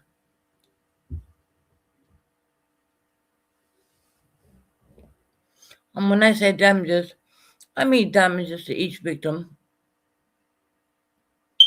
There was one person who had one alone only, over 40 something odd wounds. I know the right to all cowards won't come in.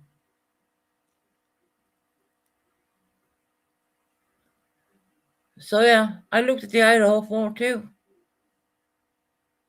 I don't believe that within 8 minutes a person can take out 4 people. Not with the amount of damage what was done to them young girls. And the one male victim. My husband follows the Idaho 4 case very closely, and he isn't convinced Brian 100% is guilty near them. I don't believe that. I mean, think about this for a minute. They didn't find a hair belonging to his head or blood, and there was also evidence of a cleanup. They didn't find anything. And why did it take over 8 hours for those people to call nine? We say 999 here in the UK. It's 911 in the US. Why did it take them so long? The first thing they said was the 2 young girls were sleeping. No, they weren't. They were on Snapchat. They were on Instagram. Till the following morning, till they call their friends over. Why are you calling your friends over when you should be? If you were that so scared of your life for the 2 people who did survive, why the fuck are you not calling the police? You're hearing screams. You're seeing Zane in the same place. I mean, you can't even make it up if you really wanted to. When you come to think about it, and the police gave Brian Koberger 8 minutes. There's no way he did that on his own. Who did he clean up? There is absolute evidence of a cleanup, especially on the second floor. Who did that? Why was Dylan Mortensen's hair washed and everything when she was standing outside? Just asking for a friend when I said that one.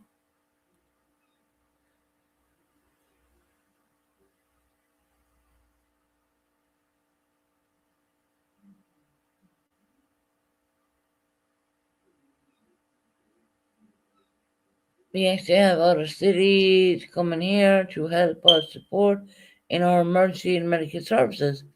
Um, but in the Idaho 4, the police were literally only down the road. They weren't that far at all. If you were fearing for your life, you heard people, your roommates screaming. And to be quite honest, the screams I've heard, they weren't normal screams. We know that Zena was up fighting them. And we do know the autopsy reports what came out. We showed consistent with a K-bar I don't want to say the word in case I YouTube and like a K-bar, and there was also at least 3 other different weapons used.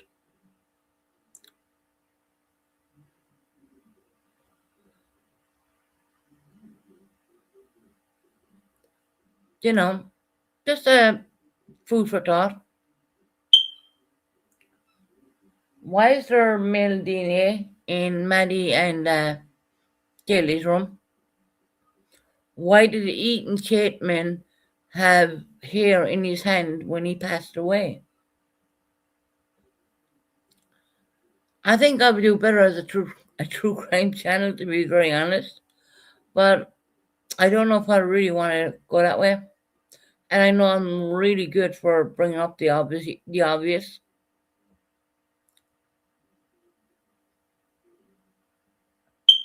Who do I think who did it, and why?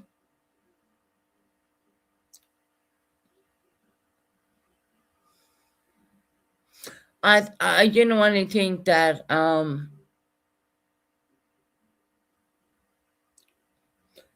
it wasn't Maddie and Kaylee were the target, but I think there was at least 3 or 4 different individuals involved.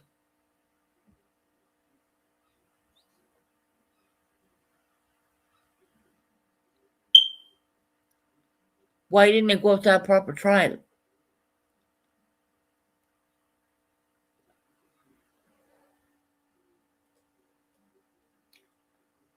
Why was there consistent of at least 3 or 4 different weapons, as in the sharp things, you know what I mean?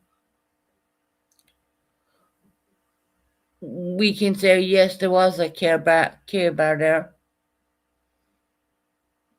Why was one victim totally unrecognizable?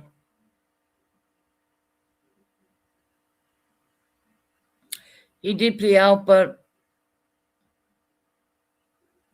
they can also claim that he had not, there's a word for it, defective counsel or some crap like that. And Taylor, I do believe, was his counsel. There was a exculpatory evidence, like Eaton Chafin, when he passed away, had hair on his hand. They classed it as debris when it should have been really tested. Whose hair was that?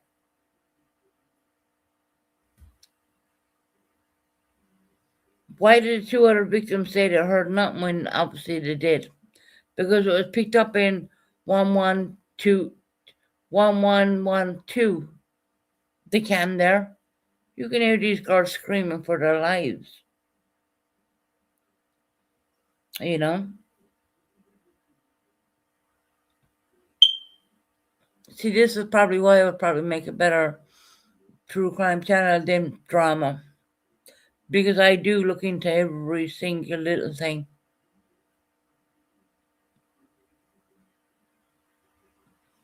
Yeah. And they said they were sleeping to the police when it turned out they weren't. Them 2 were not sleeping. Why did they wait over 8 hours if they were concerned about their housemates? We'll say housemates, right? If I have a home and I'm responsible for people living in my home, that would be my responsibility. And trust me, there was times when I did have housemates living with me, and I made sure everyone was safe and everything was good. And why did the last thing Ethan Chapman did was grab someone's hair and had bunches of it in his hand, and they put it down as debris. That is very questionable. And not to mention, when the autopsies came out, they named at least 3 to 4 different kind of sized sharp instruments, I will call it.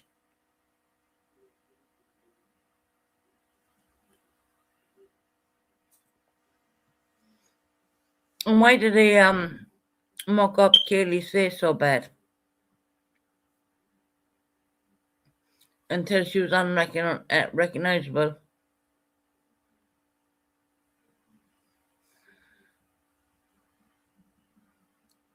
Interesting, isn't it? I'll leave it at that. I have a lot of thought to think. It doesn't take a rocket science to. I don't believe that one person can walk into a home. Apparently, he was never in his life. This was a very unusual structure. It was very unusual. It wasn't a typical home. It was like ground floor, mid floor, and third floor. So how do they know how to get these people if this one particular person was never in this house? Why was there so much blood on the second floor? The layout was very unusual. It wasn't your typical, there's your sitting room and there's your upstairs. No, one like that. But why in the middle floor was there so much blood of Kaylee's there? Even on the pong table.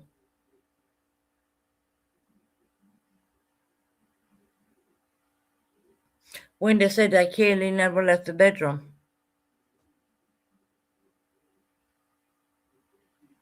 See, these are rabbit holes I go down continuously the whole time, and literally, I'm probably not the only person, but when you're not involved and you have no connection, it's very easy to look at it.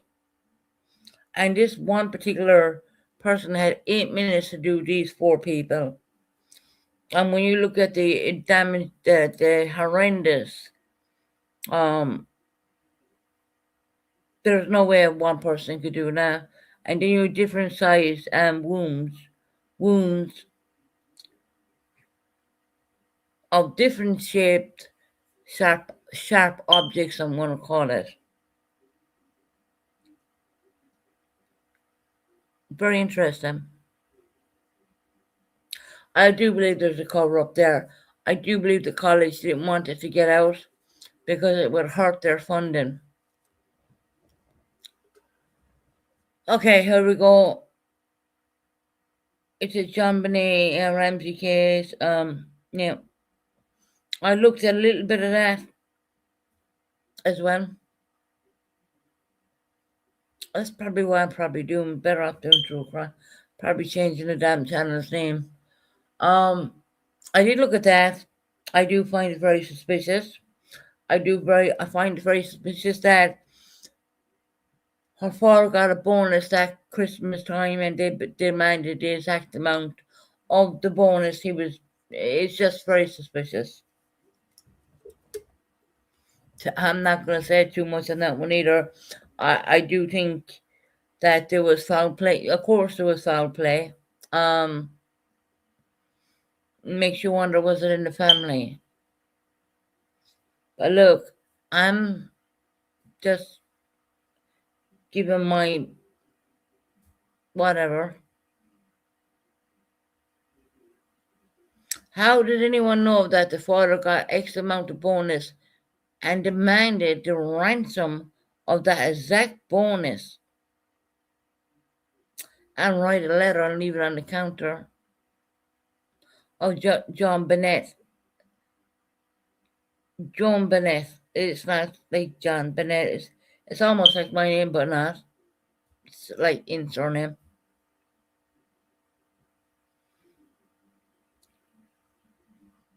Maybe.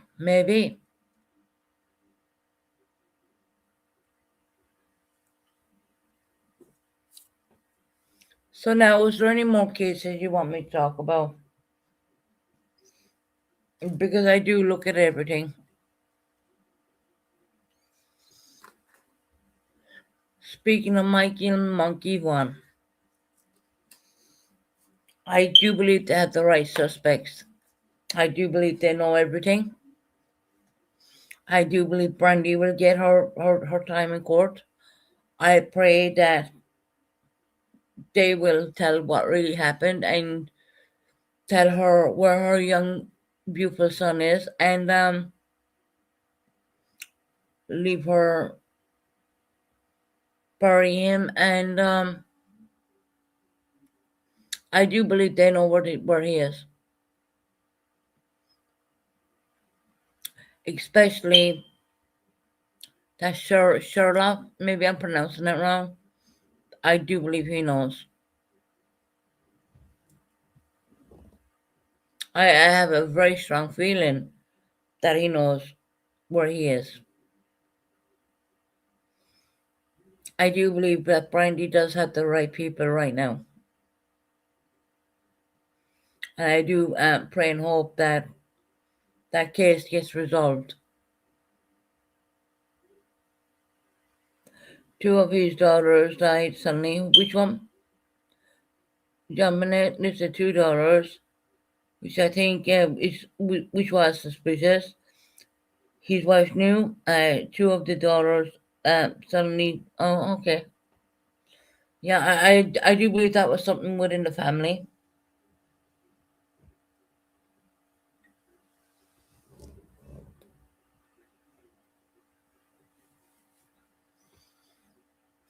I really don't like to talk about missing children, but I had to say about these creatures, which I'm going to call them creatures, who were behind bars at the moment. They need to get the blonde guy in.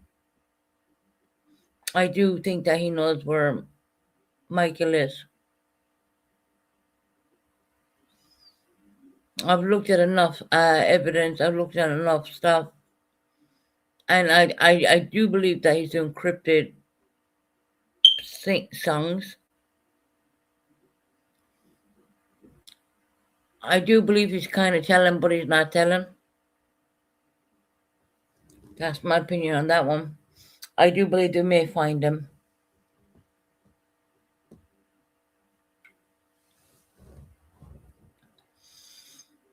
So anymore. I mean, I've gone through a hell of a lot of crazy cases here, guys. I mean, literally, that'll tell you how much I'm into true crime.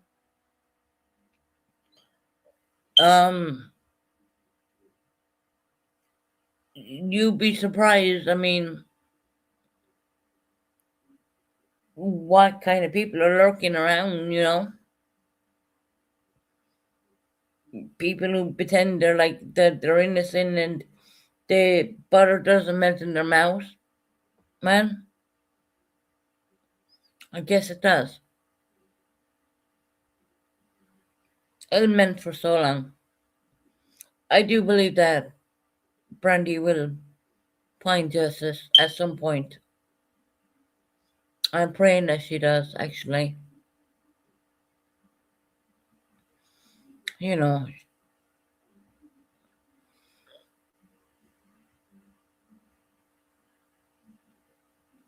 it's funny when you meet people on YouTube and you have no idea what that person's going through, and you're going through your inner demons yourself as well, like me.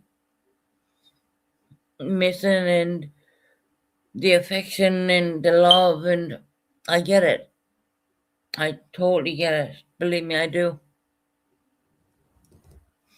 But I can't say so much about me because I know where my child is. But what I go through is very different. And I would never put any of them too close together at all, ever. But I do have my own.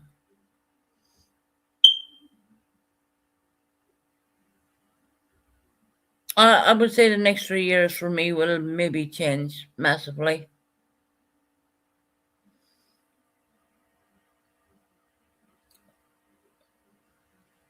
And I haven't given up, and I will never give up as long as I live. I don't believe in. I don't believe in giving up. And at times my health like literally threw me stuff, by who knew that I'd end up on life support for C19 that time, and another time was in hospital with double pneumonia when I was pretty ill, and I kept saying to people who I won't mention who are no longer on YouTube, I'm not leaving. I'm not leaving my son behind. And when you're that sick saying that, well, let's just show something. And I don't know why I keep looking at these true crime cases. I mean, I don't know. I guess because I know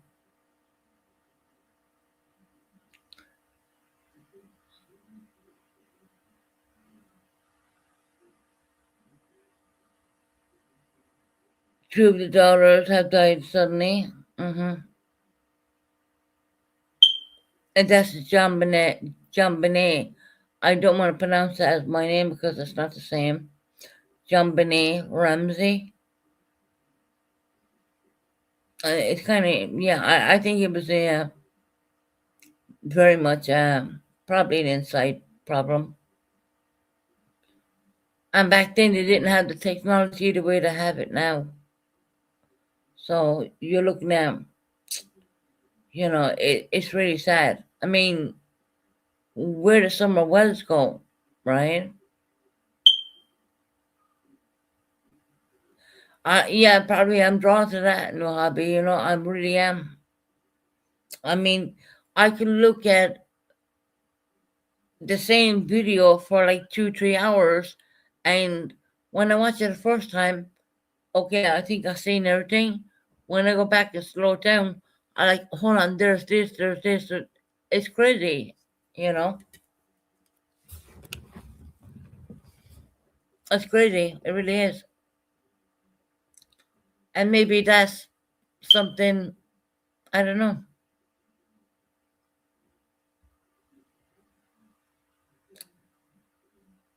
And I don't genuinely, I don't believe people can 100% solve a crime on YouTube. I genuinely don't think they can, but they may spot something where people are not looking at and they can point something out and help. That's what I think. I don't think that you're going to solve the whole thing. I think the way I do things is crazy when I'm doing it. I will literally slow it down, watch it at normal speed and slow it and keep watching. I'm watching what's going on. I'm watching bags, I'm watching this, I'm watching that.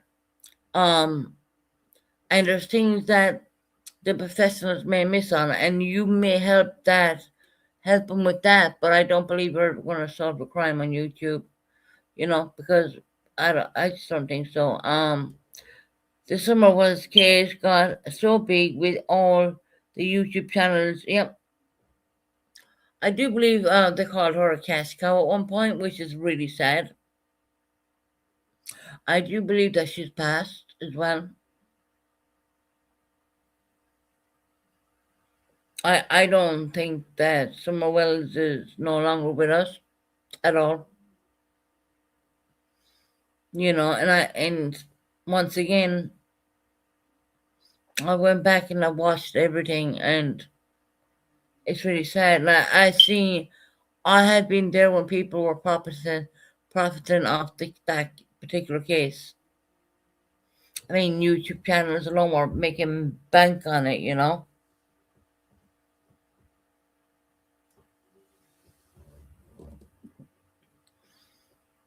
I don't think YouTube channels should make bank on making money like that. I think that if they can spot something and point it out to investigators, great. But hashtag Summer Wells, I wouldn't even put that in my title. So many people around the case have passed. That's another thing too. Yeah, I genuinely don't think that Summer Wells is alive. I don't. I think something bad happened to her.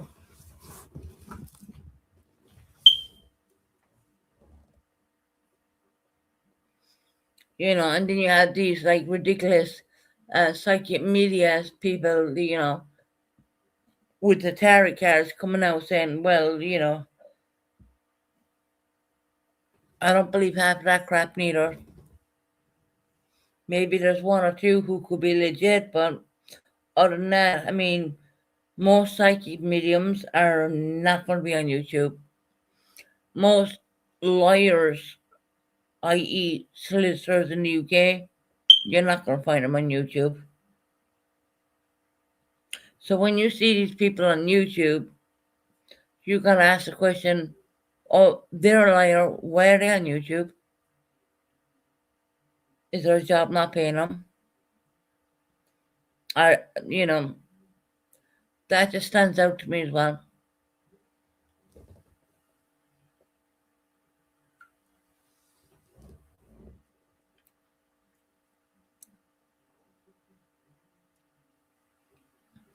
There's been a lot of tragedy, like you said. We went from politics a while ago, talking about real um trauma which has happened, unalivement and whatnot. Like I said, this is a Let's Talk channel. I mean, we're open to talk about anything. Do I feel that I need to put a missing person's name in my title to get more clicks and views? No, I don't. Not at all. I don't. It's called clickbait, more or less. No, I would never do that. But if you can spot something and point it out to investigators, well, that's a great thing. Oh, you're welcome, new hobby. You're welcome. I mean, guys, at the end of the day, it's just like everything else in life. It's all right to talk about things. Life is what it is. You can only try to do better. So I can guarantee you everyone has a story. Some worse than others.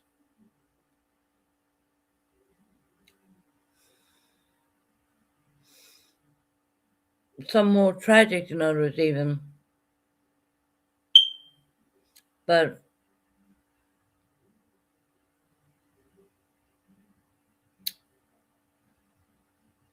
some people like to run their trap. I'm going to call it their pie hole. Saying, well, this, that, and everything else when you probably haven't seen that person in like over 5, 6 years. When you have no actual communication with that person. It's it kind of fascinates me that way, the way people can run their trap, not like a rat trap when you're catching a rat, and they run that trap and they haven't seen you in 6, 7 years, whatever. I think at one point I remember even longer than that, where there was no communication.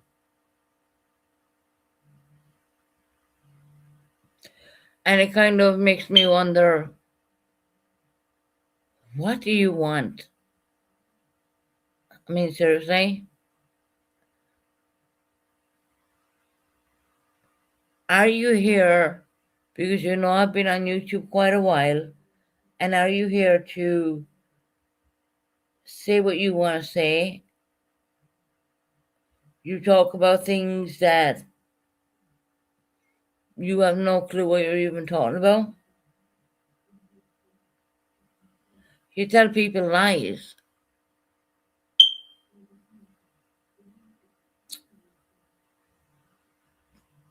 about I do believe a nephew of yours.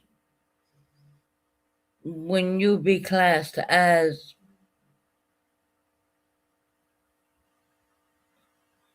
nothing, show me the paperwork where I said something to you, because I know you told the hell of a lot of people in Discord. Show me where I said that I'm not allowed your nephew, who you don't even know, come to you. Print it, put it out there. I dare you. Um, and the reason why that has never happened is because they don't have that paperwork.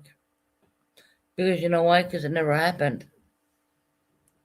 Maybe they put their name in and they were knocked down.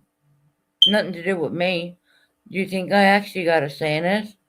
If I got a say in it, I probably wouldn't be on YouTube today. I'd be spending time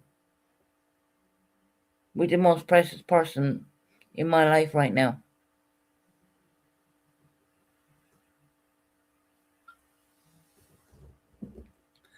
Not looking up, hi Iris, how you doing? I don't think I'll be looking up,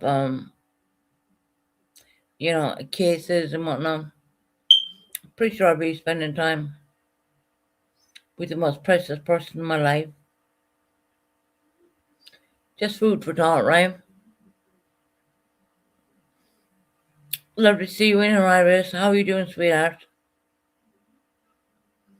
Oh, Iris, we're just having one of those days where we're just ranting on. Oh, you're hot there, you're getting some pool? Iris, our temperatures just dropped down to like 26 degrees. We were like at 39. It was crazy, crazy hot. Absolutely.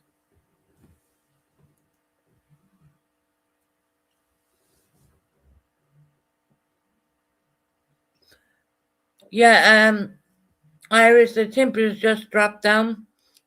But next Monday onwards, they're going back up again.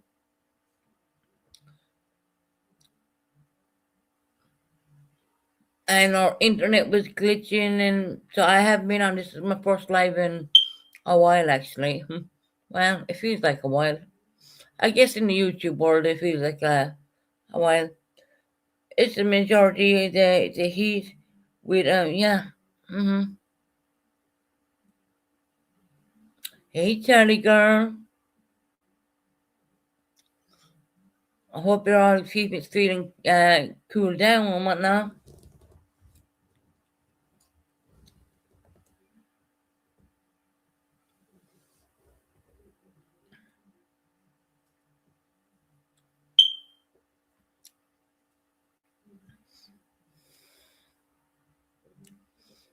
Hey, Mexican, how are you doing? How y'all doing? We were just going through cases, crazy enough, true crime cases. We went from politics to cases and whatnot. It's hot in a charity girl. It's only cool down here, but next Monday is supposed to go back up again. So no, I'm not looking forward to that at all.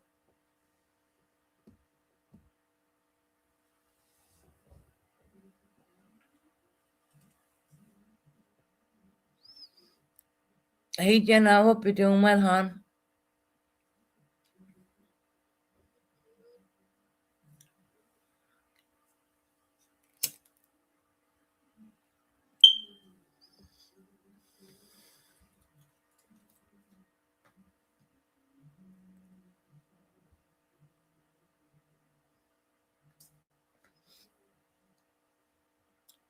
Please hit the thumbs up if nothing else in this world.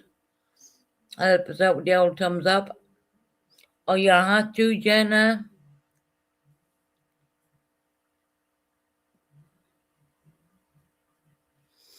I put two lovely moderators in here.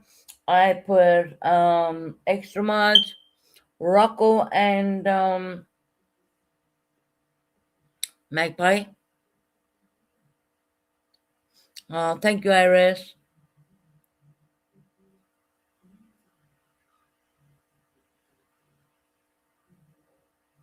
Bloody hell, I was probably putting him to sleep before you came in. You kind of woke up the live a little bit. Thank you for coming in. I appreciate it, guys. I really do. You know,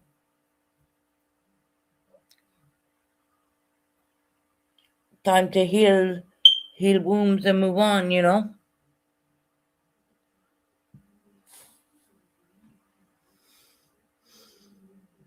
Life is what you make it, not what it is, as to say.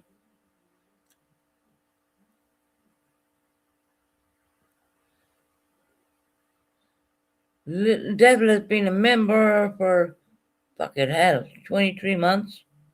Girl, you're rocking it. There you go, Little Devil, lovely. Keep cool, everybody. We're all melting. It's like a melting pot.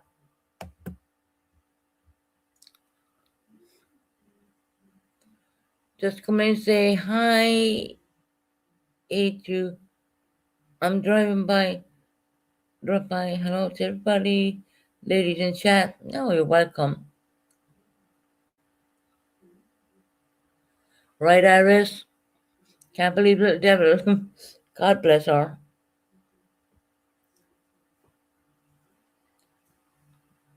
Putting up with the likes of me, right?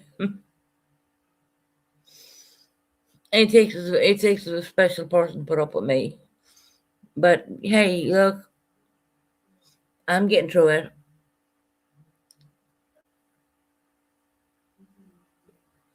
I'm literally getting through it. I really am.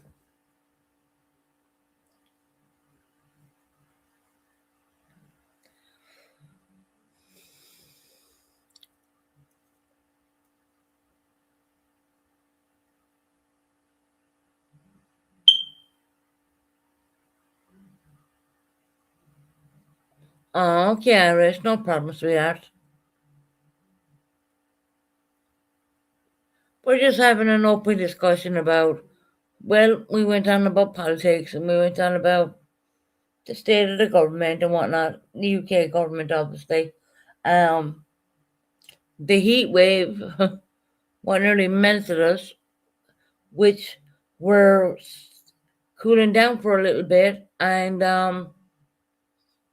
we're going back up again next Monday.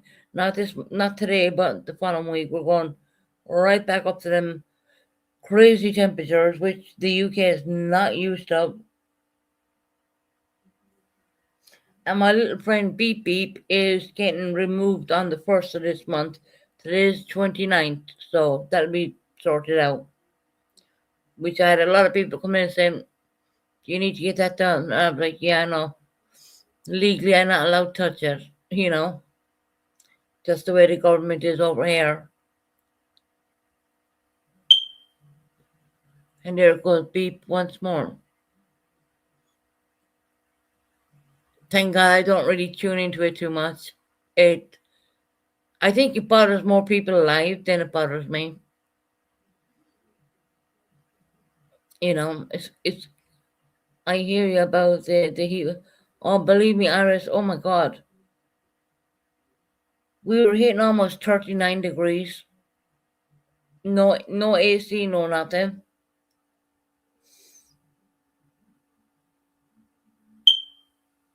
It was so hot out over here. It knocked our phone lines out. It knocked a lot of things out for a bit. I think today it was 26 degrees Celsius. It's kind of been a more cooler kind of day.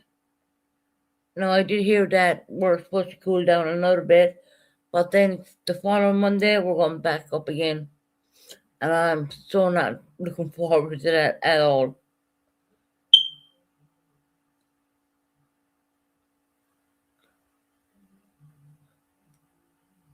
I heard Aaron got a fair bit of it too. Well, it's just that I do keep an eye on Ireland because it's my home country. We were in the red alert, and they were kind of like, I think Ireland was in the kind of yellow alert. That's the way I was looking at it on the map. I do believe across Europe, a lot of people lost their lives from the heat wave, which is kind of terrible when you come to think about it. But yeah,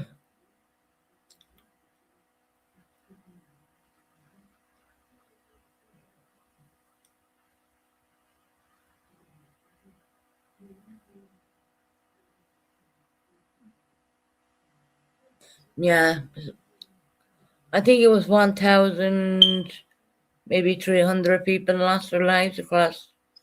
I wouldn't say just the UK, I would say Europe around that.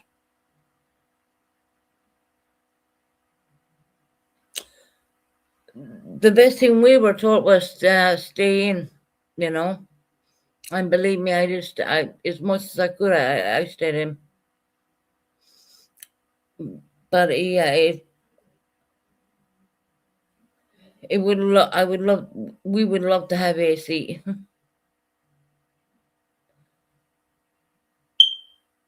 We're all set up, cooler central for people. Yeah, we're not used to getting these kind of crazy hot temperatures here. Yes, it does get hot in the UK, but I wouldn't ever say it the way it was. No. Y'all have the AC here? Yeah, no, we don't.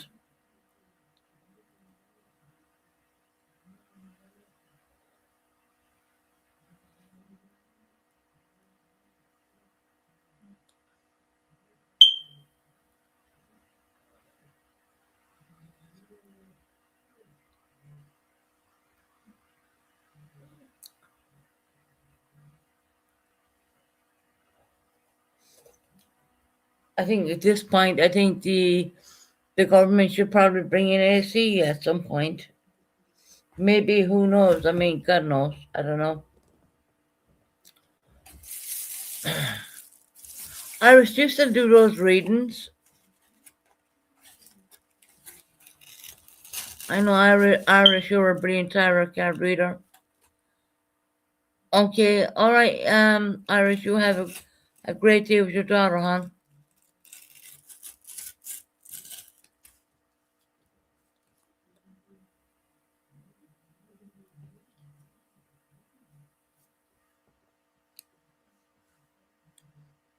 Have fun, the Iris. We're in the evening time over here, so it's gonna be cooler. I won't say it's kind of way I would like it to be, but I wish it was a bit cooler, but it's not. Um, yeah, no, that's why. Genuinely, that's why I didn't come on YouTube because the heat exhaustion was unbelievable. It was just, and then the internet was glitching the whole time too.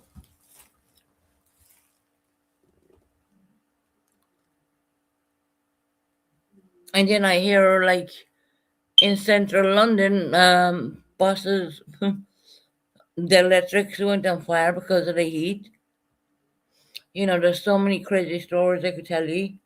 What were done, absolutely crazy. I can't imagine being down London in the tubes, because those would be like, my God, I can't imagine. Yeah, it's crazy.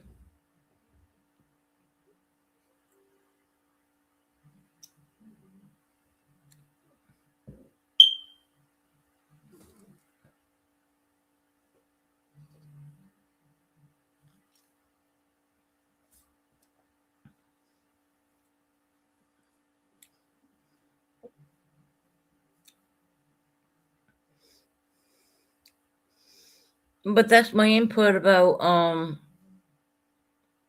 I guess, I don't know. I'm like, I, I love watching true crime. I love researching.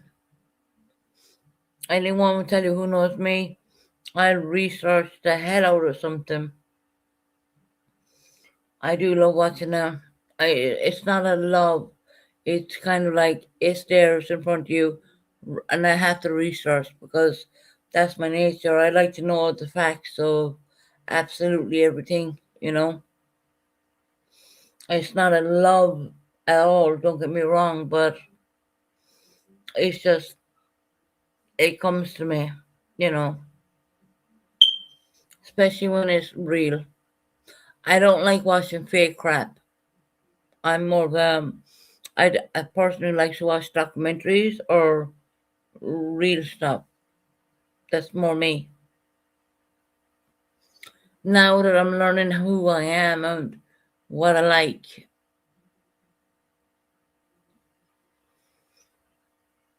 and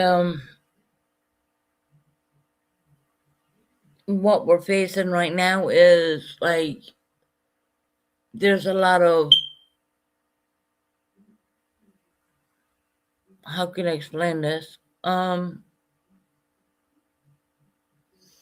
They took out one prime minister who kind of cried his eyes out, which we call it fake tears, and they're putting in someone just as bad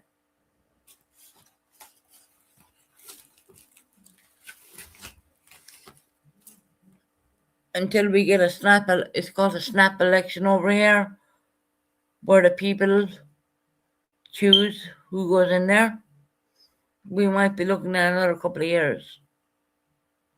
But I am 1% of a UK residency person who never actually votes. But I think this time I am definitely going to get up there and vote to make, like, it's kind of like you don't know if everything's going to be all right again.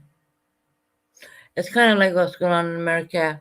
The only thing I would say, and the only the good thing I would say, is always remember one thing. And I've been taught this way back in Ireland years and years ago. Look at the flag. Always the flag will remain the same. The politicians will come and go. And that was something what was always said to me, and it kind of embedded into me. And I try telling people, the flag always remains the same, no matter what. The politicians will be there for a period of time, and the flag stays the same anyways. I mean, it got this it's so ridiculous in here in the UK, where they were trying to say that the British flag was a racist. people were finding that offensive. I'm like, what? You're in their country. That's their thing. That belongs to them. That's like someone saying to me, if they came into Ireland, oh well, I find that flag fit. The Irish flag is racist, really. That flag has been there for so many years. The politicians will change, but the flag will always remain the same. And I would say to any country who feel that they're being misrepresented, always remember the flag will remain the same, but the politicians will always change. That was said to me when in my early I don't know, 27 or 28, when I was 27, 28. And it always stuck in my mind all the time. And I feel the same thing. What's going on in the world, you know?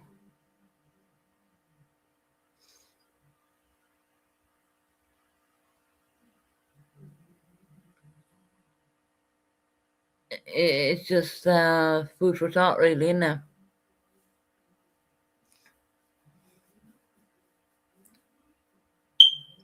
Oh, shut up, alarm. That alarm is like in a beeping.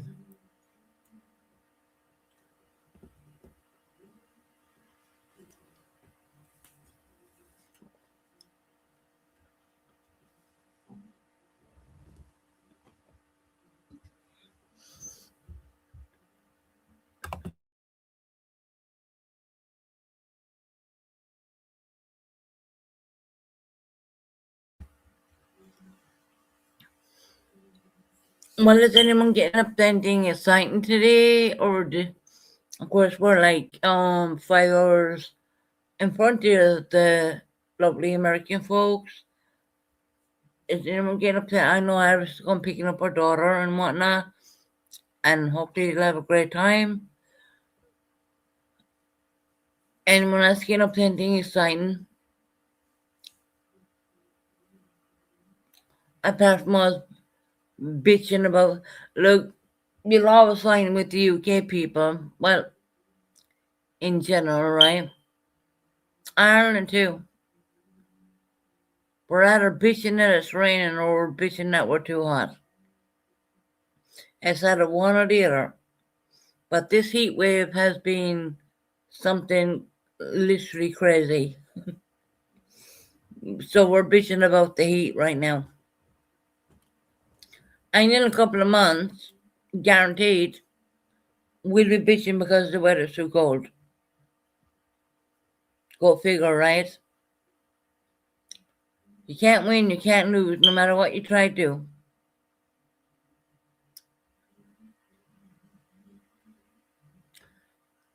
But if anyone wants me to do a research on any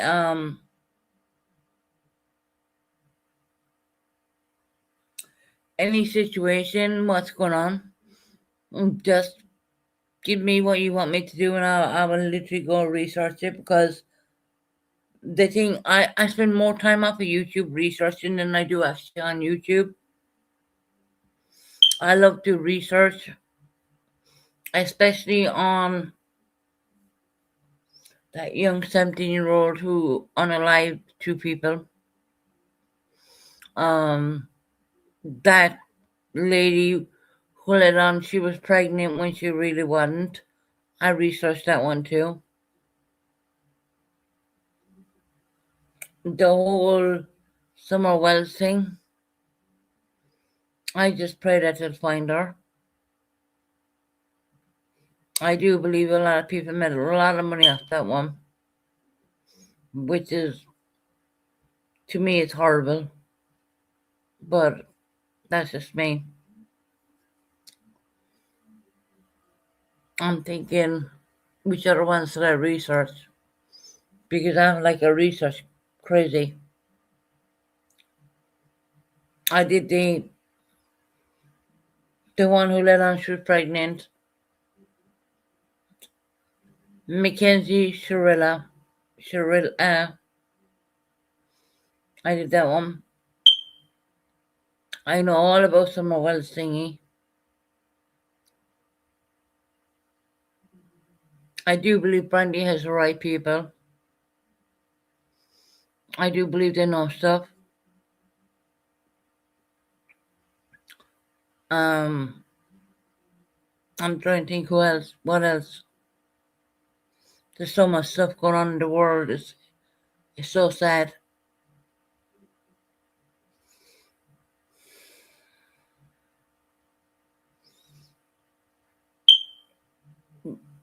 I do look at the UK politics as well and the what's going on there.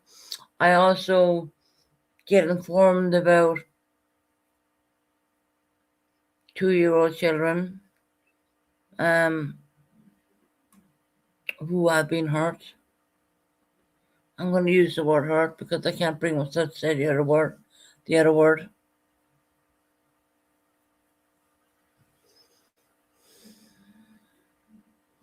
There's a lot going on over here. Shut up, alarm. That alarm, right? Man, they're coming out in the first to fix it. Well, they're not. They're taking it out and going to put in a new one.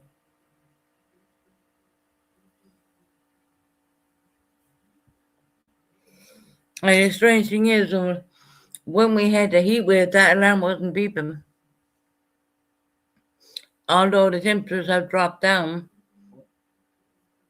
now it's back to its normal self, but it's all right.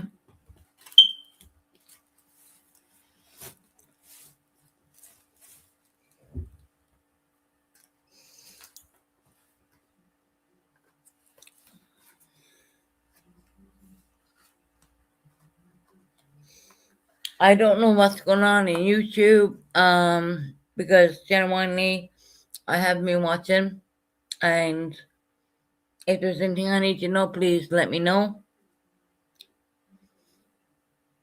Because I haven't been watching anybody's channel at all in the last couple of days, or at least about a week. I haven't been watching.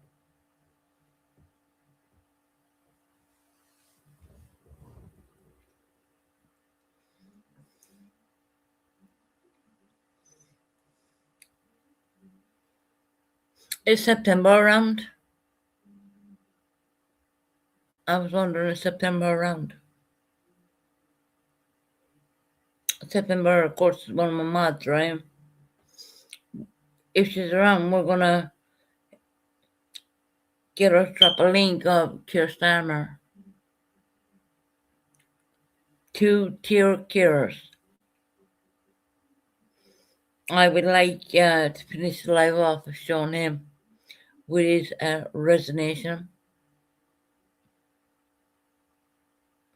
I would like to thank my beautiful wife and my children. Boo hoo hoo. Lordy da.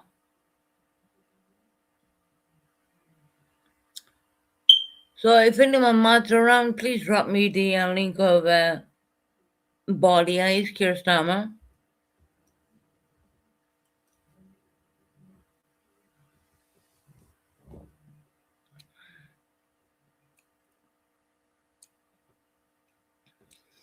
I don't have no mods at the moment, so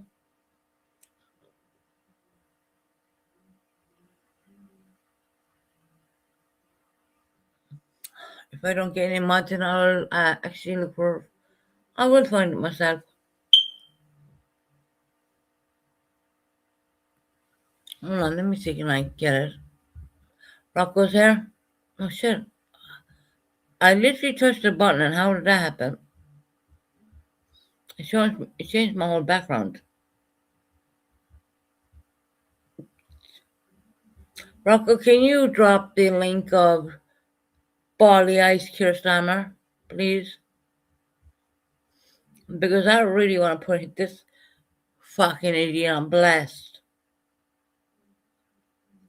I can't help myself, I'm sorry. Sorry, but not sorry. And why did my background change? Hold on. No, I don't want it that way.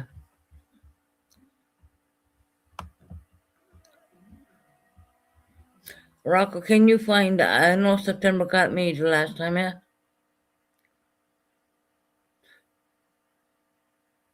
And fucking hell.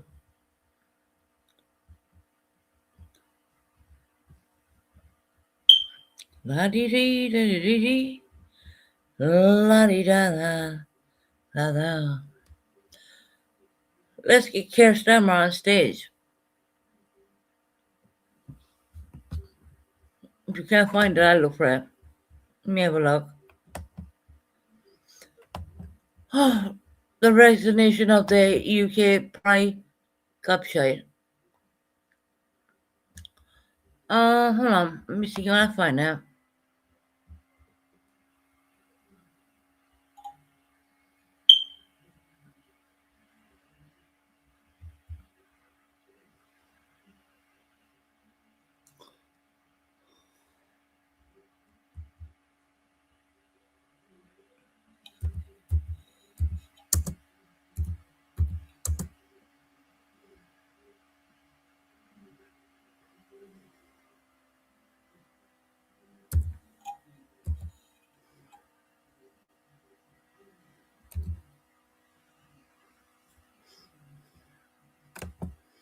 Mm-hmm.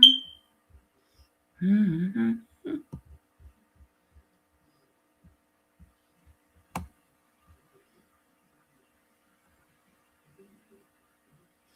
Mm-mm. Let me have a look. Sorry, guys. I'm not watching chat at the moment. Forgive me, because I'm just rooting around here.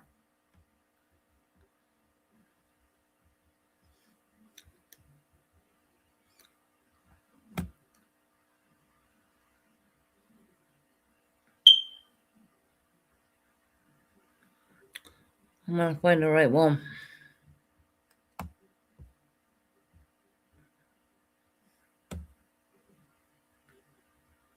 Oh, 7 days ago. Oh, hold on. I have it.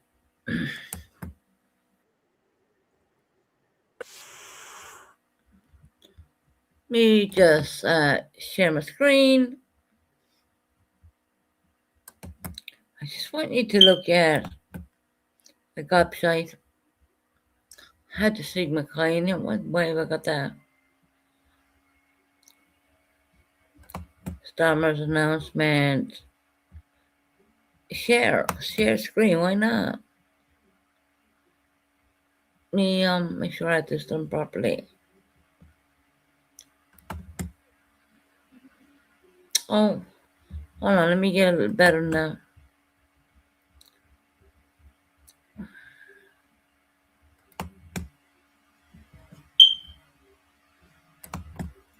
There you go. That's a little bit better. Let me drop myself off screen. Pretty sure you hear my voice, right? No, it's alright. I have it. Mm-hmm.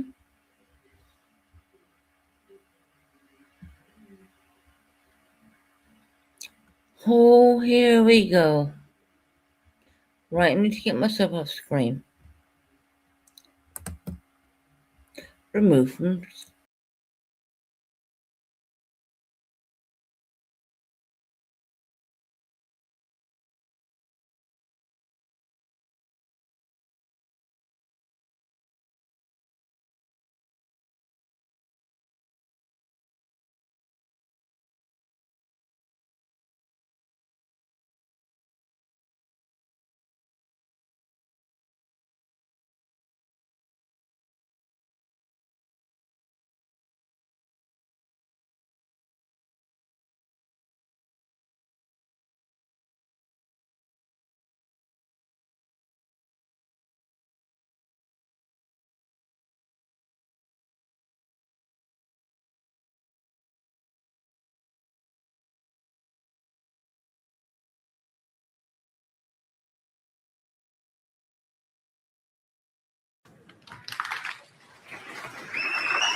Thank you.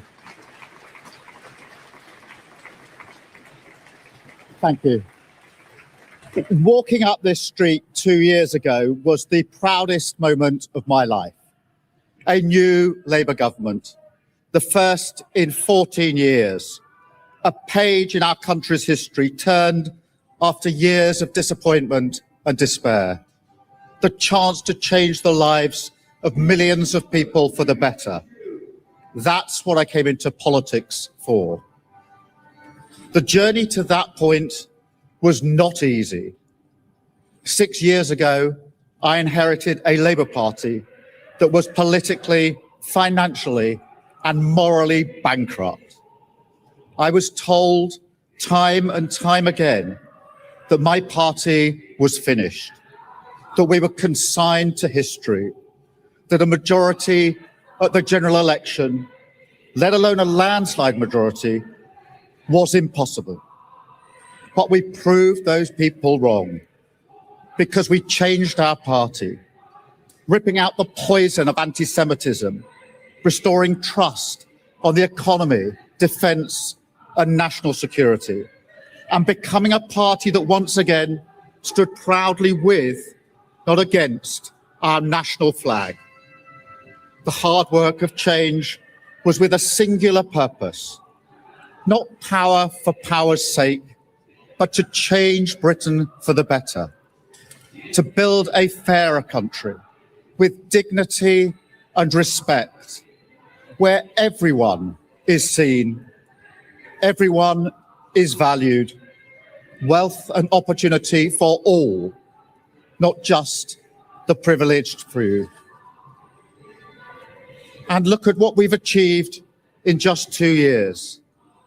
An economy that is stronger, growing faster than our peers, wages rising faster than inflation in every single month since we came to power, investment secured, infrastructure being built, an end to austerity, with the fastest fall in NHS waiting lists for 17 years, the biggest improvement in rights for workers and renters in a generation, the biggest uplift in defence spending since the Cold War, small boat crossings falling, asylum hotels closing, protecting young people from social media, and 500,000 children being lifted out of poverty because of the choices that I made. Our reputation in the world restored, with Britain once again standing up for decency, respect, and the rule of law, securing trade deals, standing with Ukraine, standing up for our values, and rebuilding our relationship with our allies. Let me go back with this fucker for 1 minute, sorry. Because he's lying. I'm gonna comment throughout because this cunt is lying. To history that a majority at the general election, let alone a landslide majority, was impossible. But we proved those people wrong because we changed our party, ripping out the poison of anti-Semitism, restoring trust on the economy, defence and national security, and becoming a party that once again stood proudly with, not against, our national flag. Bullshit. The hard work of change was with a singular purpose, not power for power's sake, but to change Britain for the better, to build a fairer country with dignity and respect. Let me pause this for 1 minute. He just said the national flag with dignity. Do you know that this prick turned along and wanted the British flag taken down because he felt it was a racist? I just want you to know that before I'm finished with this fucking idiot, because that's what he is. He's a puppet. 1 second, man. Unpause this. Hey, Matt. Let me get done with this one. Where everyone is seen, everyone is valued. Everyone's saying who, Keir Starmer? What about the white British people who are paying into the pension? What about the white people, the Brits who are fucking struggling right now? You're not thinking about them, you fucking dickhead. You're not struggling, you know why? Because you're a multi-millionaire. Alright, I digress. Let's go on. Wealth and opportunity for all. Wealth and opportunity for all people. Did you hear that? Where's the wealth and opportunity for all? Where? The British people, the Brits of this country, are fucking suffering underneath your bullshit. I digress. Let me go on. Not just the privileged few. The privilege proved is not the the British taxpayer. The British proved is you. No one else but you. Because I don't know anybody who has privilege from your time in power. You lying CUNT. And look at what we've achieved in just 2 years. What did we achieve, Keir Starmer? What did we achieve? We achieved mass immigration. Sharp, blunt instruments used on the streets. Children hurted. I'm going to use the word hurted because I can't say the other word for children. I really can't. I can't. So let me go on. Just let me go on. I'm going to pause this motherfucker at every point. An economy that is stronger. Were we stronger? The American people are laughing at you right now because you did such a bad fucking job. I mean, I do believe I hear in the grapevine that Donald Trump did not even want to shake your fucking hand. And you know what? I wonder why. Growing faster than our peers. Wages rising faster than inflation. Oh, really? The wages are way faster than our peers. Really? Really? That's why you tax the fuck out of the average worker here in the UK who can barely afford to put food on their table, Kirs. But you're not going to understand that. You know why? Because you're a multi-millionaire. Your children do not go to the same schools our children go to. But let me digress and go on a little bit further than that. Every single month since we came to power. Since investment. We came to power, no cares. You are the worst prime minister in the history of the UK. And I've been over here a long time. And I've seen lots. Theresa May go. I've seen David Cameron go. I've seen a lot. I've seen Boris Johnson. At least Boris Johnson had a heart. You, Keir Starmer, you don't. And you know what? The people see through you. They see what you are. Secured. Infrastructure being built. An end. Infrastructure being built. Like what? Grenfell Towers when you fuck the building up? Is that what you're talking about, Keir Starmer? You say X amount of lives were lost in that building when I can guarantee you can probably double that. When you decided to not pay £1.50 for the non-flammable cladding when you pay for the cheapest one. Okay, let's keep going. To austerity, with the fastest fall in NHS waiting lists for 7. The fastest fall in NHS waiting lists. Really? Okay. Why am I still on a waiting list for a full hysterectomy? Fun fact, isn't it, Kirs? Fun fact. I'm not going to talk about the other problem I have, but let's go on.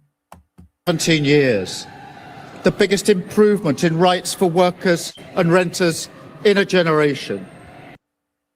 Rights for workers in a new generation. Here's, are you talking about the people who are non-vetted, who you are saying, I will pay you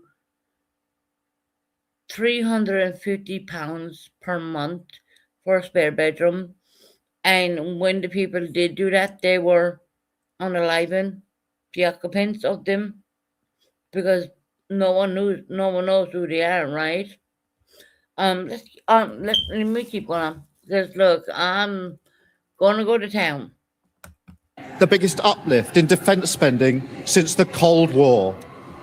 The biggest uplift on the defence spending here in the UK. I do believe, Kirs, if you probably took note, no mother wants to put their son in the military. Why? Because they don't believe in the cause. They don't believe that their children are going to be out fighting for the UK. They believe they'll be out fighting bullshit. So you're a fucking liar again. And what happens when they come home? They come home with PTSD and they're left on the streets. Okay, I digress. Small boat crossings falling. Asylum. Oh, hold on. Small boat crossings falling. I just want to pause there for a minute. Do you know how many boats are coming from Calais to the UK on a daily basis? I do believe that I've seen something into the point of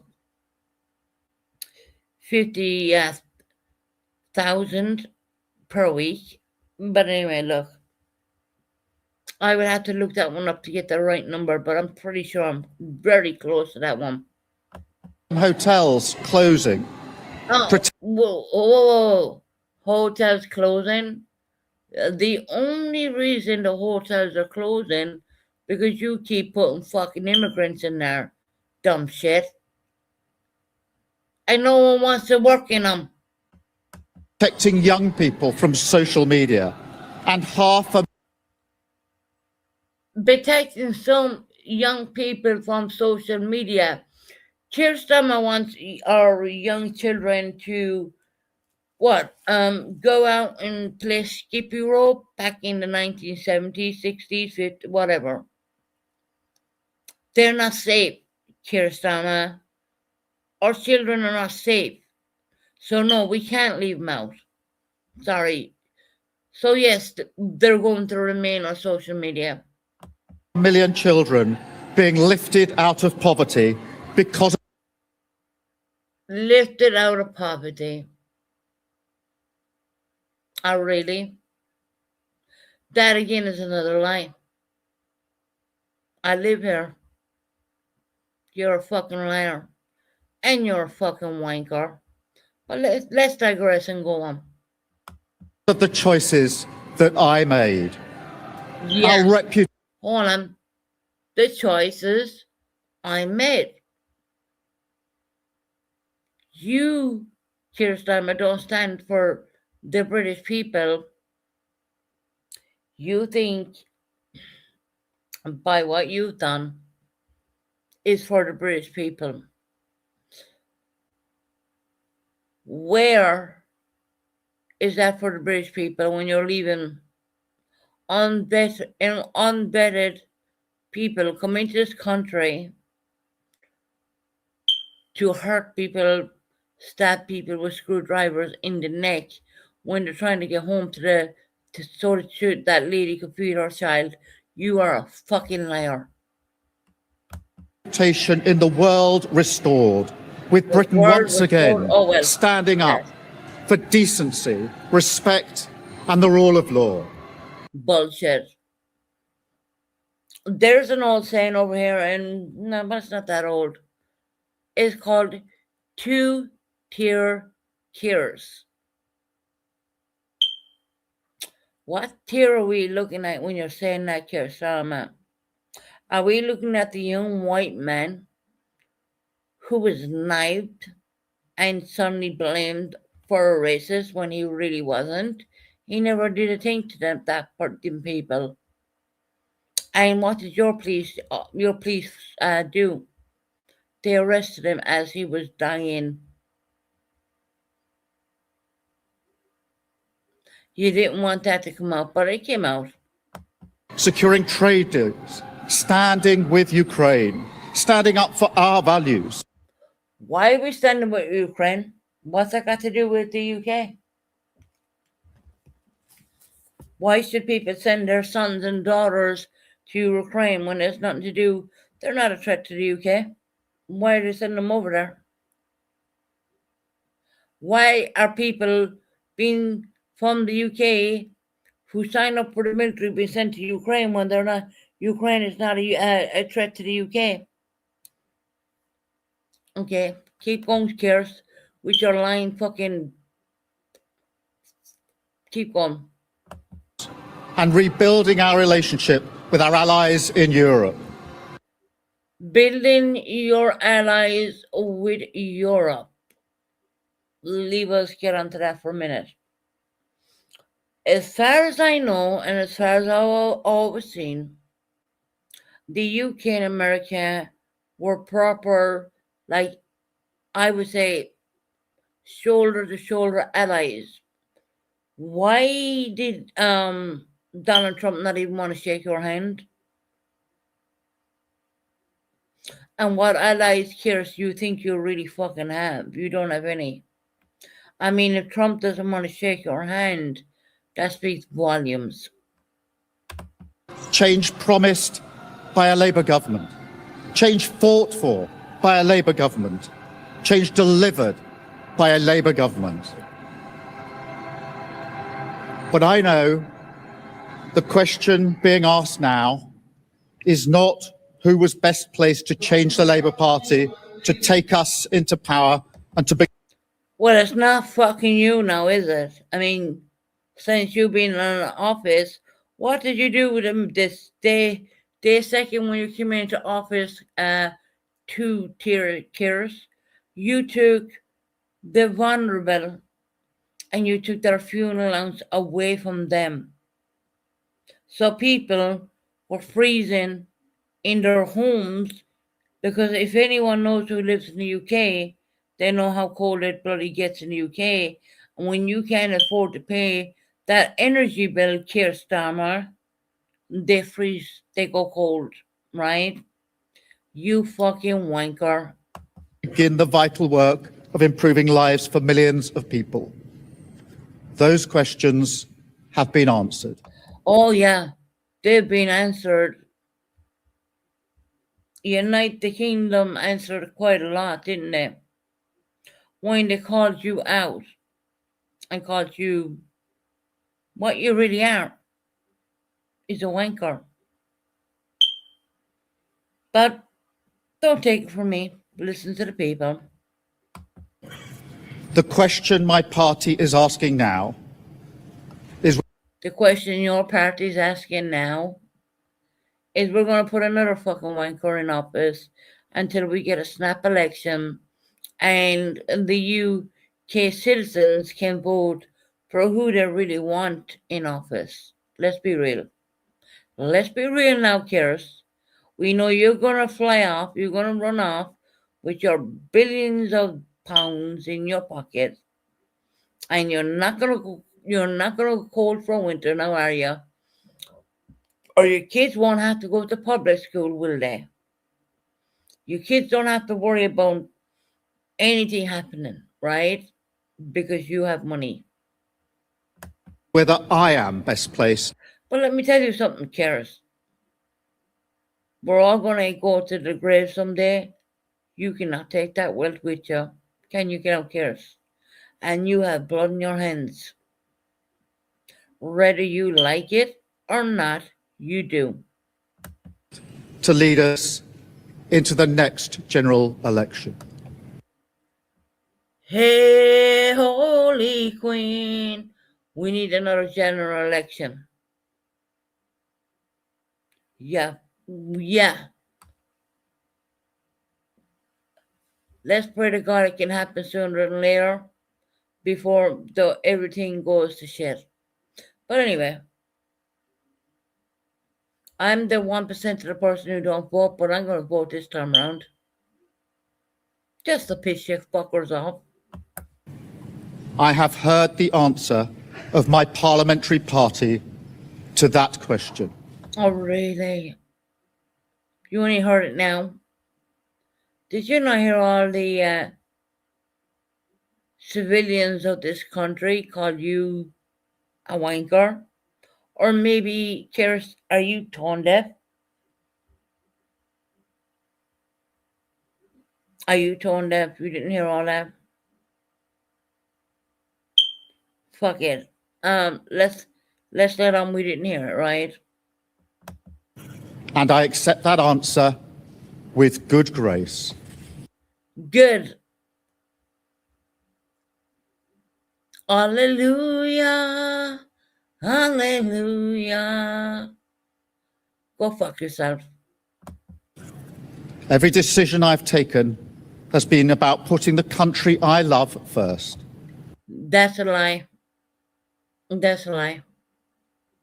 So you didn't stand for the British people. That's why they don't want you in office. If you were any way of a decent prime minister, they wouldn't be calling you a wanker. So you're lying. I stood for the people. No, you didn't. No, you did not. Everything you proclaimed, you did the fucking opposite. So go fuck yourself. That is why I will resign as leader of the Labour Party. Hallelujah. Hallelujah. Keir Starmer is a wanker. Let's go. I have spoken to His Majesty the King this morning to inform him. Lovely. Your Majesty the King normally talks to trees and shit and think they're talking back, but we're not going to be a little bit delusional here, are we now? We're just going to carry on like we didn't hear that one. Of my decision. I will ask the national. And I bet he was thinking, oh, cheers. Please look out for the trees of the UK. You do know I love the trees. Alrighty then. Moving on. National Executive Committee of the Labour Party to set out a timetable with nominations opening on the 9th of July and completed by the summer recess. In the case of a contest, this will ensure a new leader is in place. A new leader. That's not an elected official. That will be someone you're going to appoint. Isn't that right? Kiersey boy, you're going to put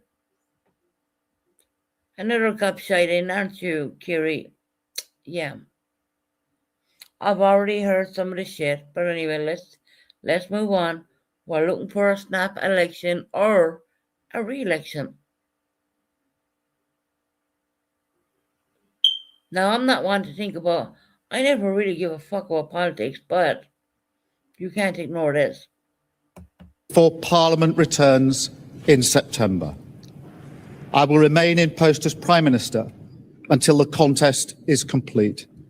Well, that's a fucking disappointment. We thought you were leaving today. I hope you're packing up 10 Downing Street.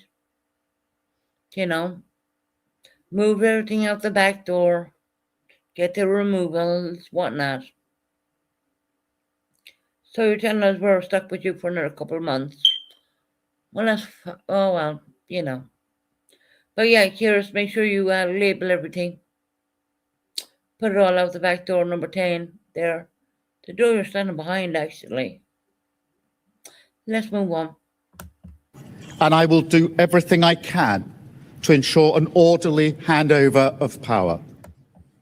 And cough, cough, we call bullshit there. We called bullshit there.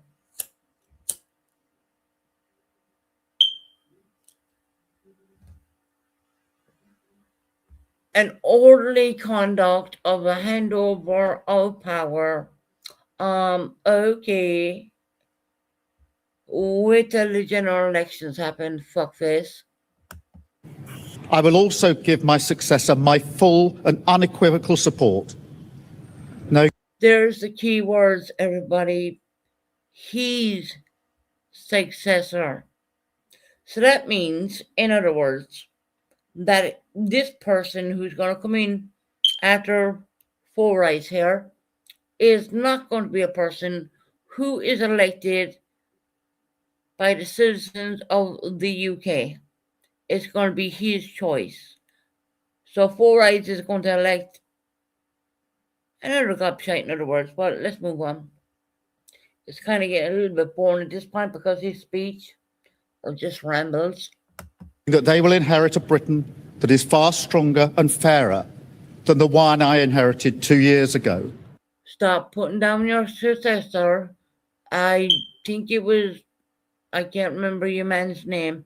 I'm not going to bullshit and say I do. But no, you inherited a better Britain and you fucked it up. You really fucked it up. And it's going to take years for the UK to bounce back because of you.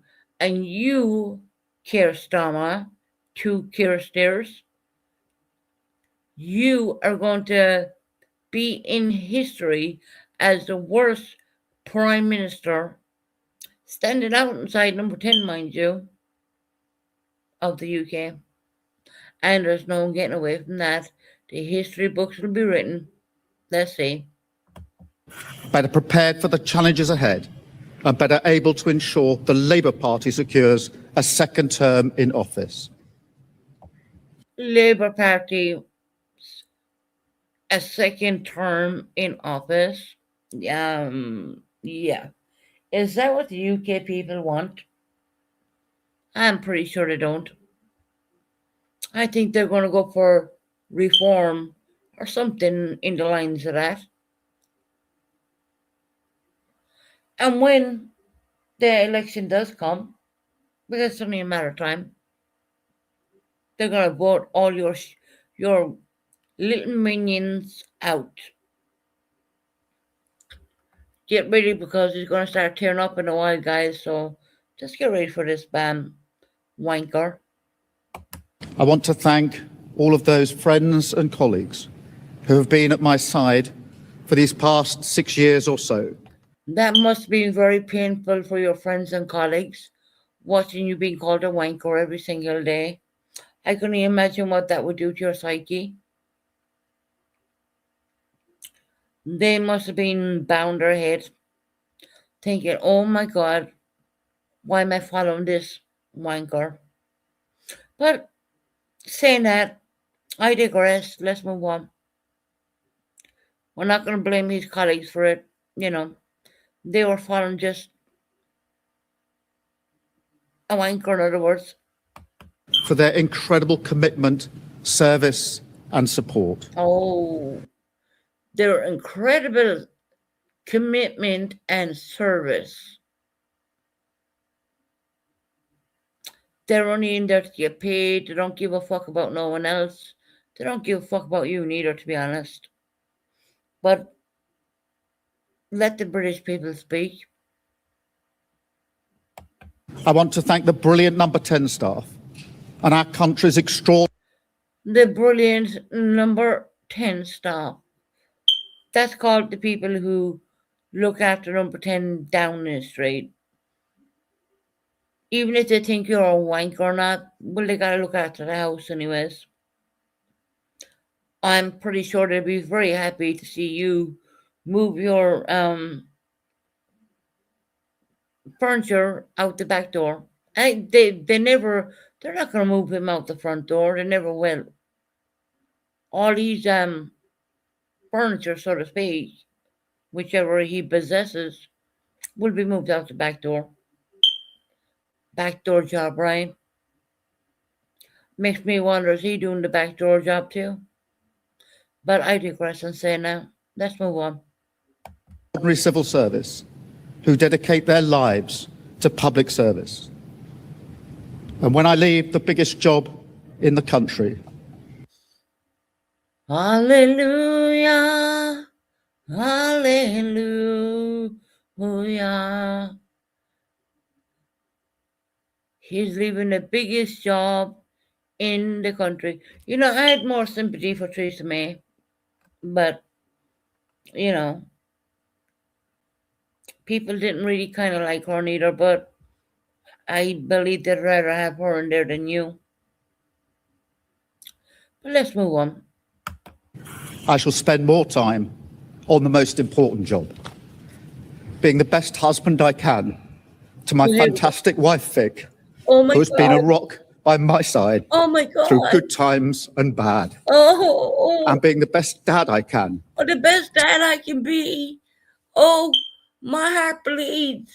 Please, please understand I'm human. I'm not a robot. I look like AI every time I come on fucking camera with no facial expressions, but I want to be the best dad I want to be. Oh, please. The UK citizens, forgive me, sure, I shall do nothing wrong. Bullshit. To my beautiful children, who are my pride and my joy, thank What about our children, you fucking cunt? What about our children? You only give a fuck about your own. Get fucked. you very much.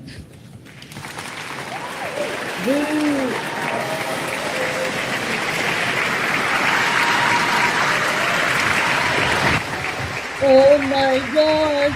It's so fucking fast! Oh my God!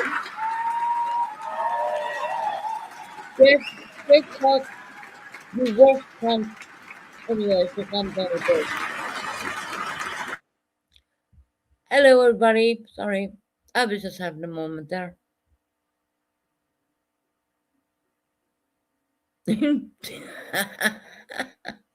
I have been watching the comments. I've been concentrated on narrating this fucker. But anyway, I see corn dogs in here. Gotta go back and scroll back.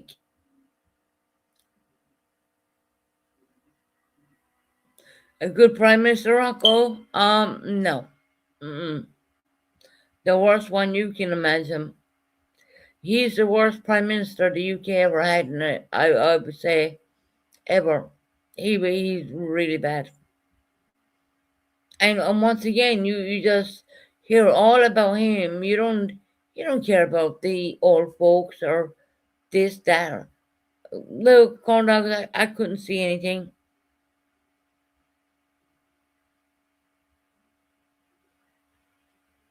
I wasn't watching the comments. I was just having a bit of fun without two tears there, you know.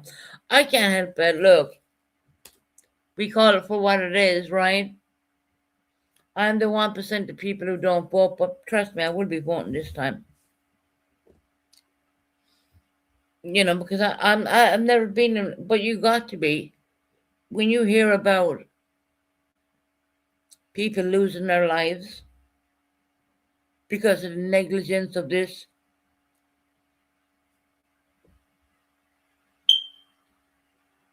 the only thing I can take away positive is always remember the flag remains the same. Politicians will always change. I was taught that at a really young age. You know, and of course, this gobshite, he's not going to be missed. He is like literally going to go down as the history books of the worst PM, Prime Minister. In Ireland, we say in Irish, Taoiseach. That's the Irish word of saying Prime Minister. He's known to be the worst Prime Minister of the UK. I mean, look, we had Boris Johnson. I mean, I thought he was I mean, Boris Johnson was not that bad. They said Theresa May was not good. She was no way as bad as him. The lies he said him in front of number 10 Downing Street.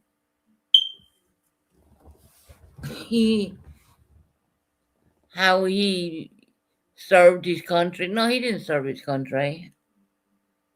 Why is he recruiting young 16 and 17-year-olds to join the military to go and fight these ridiculous wars when we know it has nothing to do with the UK? Guys, I've been on quite a bit. Corn dogs, I'm sorry I didn't see your I didn't look at any comments. I get into my mode where I will just go hand to the wall when it comes to stupid crap, and yeah.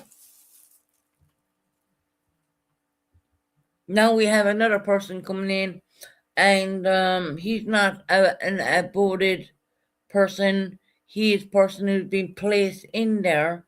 He's not being voted in by the voters of the UK as the British public. So the next person who does go in there, unless they have a snap election, that next person is just going to be a continuous of his crap, more or less, for a couple of years until we get the actual voting.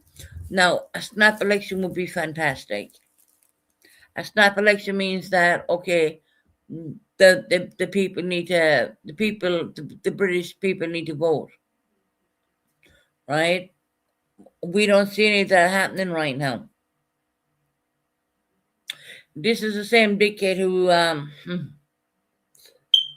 when it was like 40 degrees in London, if anyone used their AC in their cars, said that if you use your AC in your cars, we're going to fine you £80.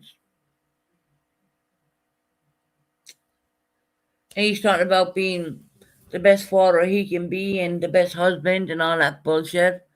What about them people who are in 40-degree temperatures? I know nothing about the government works. I should ask my nan why she is still around. She told me about the shelters under the school houses. Jorn, yep, that's true. Makuna, ask what you can. You know, ask what you can. There is so much, you know what I mean? And it's not about what color skin you have, or it's not about anything like that. Maybe you could do a live talking about how the government in the UK works. Yeah, I can. 100. See, Makuna, you got my attention there. Yeah, I can. I think I'm over here long enough to know it's not far off the way the Irish government works, but there's just different, I would say, lingo, you know what I mean? Like they say Prime Minister, we say Taoiseach. Taoiseach in Irish language means Prime Minister anyways. But yes, I'm here long enough to know. And of course, I have people I can ask who are British, like born British, whereas I'm born Irish, so but I know, you know, when you're in the country for X amount of time, it doesn't take rocket science if you have a brain, you know, that kind of way. It just maddens me. That's, you know, what can I say? Yeah, that would be good live. See, I'd rather do lives than lives about things like that than coming on here with we don't have any topic. Which, believe me, I will find a damn topic. Um, we can do that, Makuna, no problem. You know, find out what you need to find out, throw me the questions. And yeah, we will do it. Why not?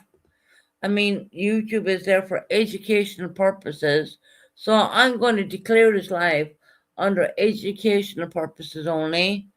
Anything I say or do is under educational purposes, just to protect myself.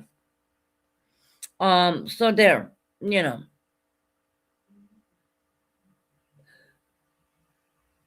But saying that now, guys, I've been on for what 3 hours 47 minutes. I kind of enjoyed ripping two-tier cures. And if anyone doesn't understand what I mean when I say two-tier, have a look up in the UK. There's one police force will do one thing, and another will do another. He did not have that emotion on his face when there was a white young guy who had a few drinks in him. He was only a college student, whatever, you know, and a different, I'm going to use the word ethnicity, a different culture attacked this white guy. And what was ever said over the 999 call, which you call it 911 in America, they made it out like this guy was being a racist, right? So when they turned up and they were arresting this white guy, which was like, he was only 18, he was a very well-to-do, came from a very well-educated background, very, very, very, young chap, I would say, right? He told the police he was stabbed 6 times, and they said, no, you're not. All right? And this is a true thing. Go look it up. He told the police he was stabbed at least 6 times, and they told him he wasn't. And when the last thing he heard was them giving him, you call it in America, Miranda rights.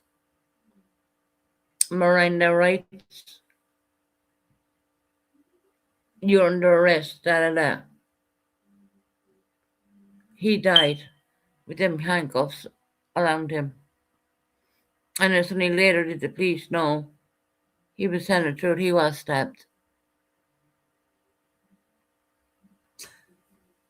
In other words, I'm going to leave it at that. My channel is gone to a place where I never thought I would even take it, because, I mean, honestly,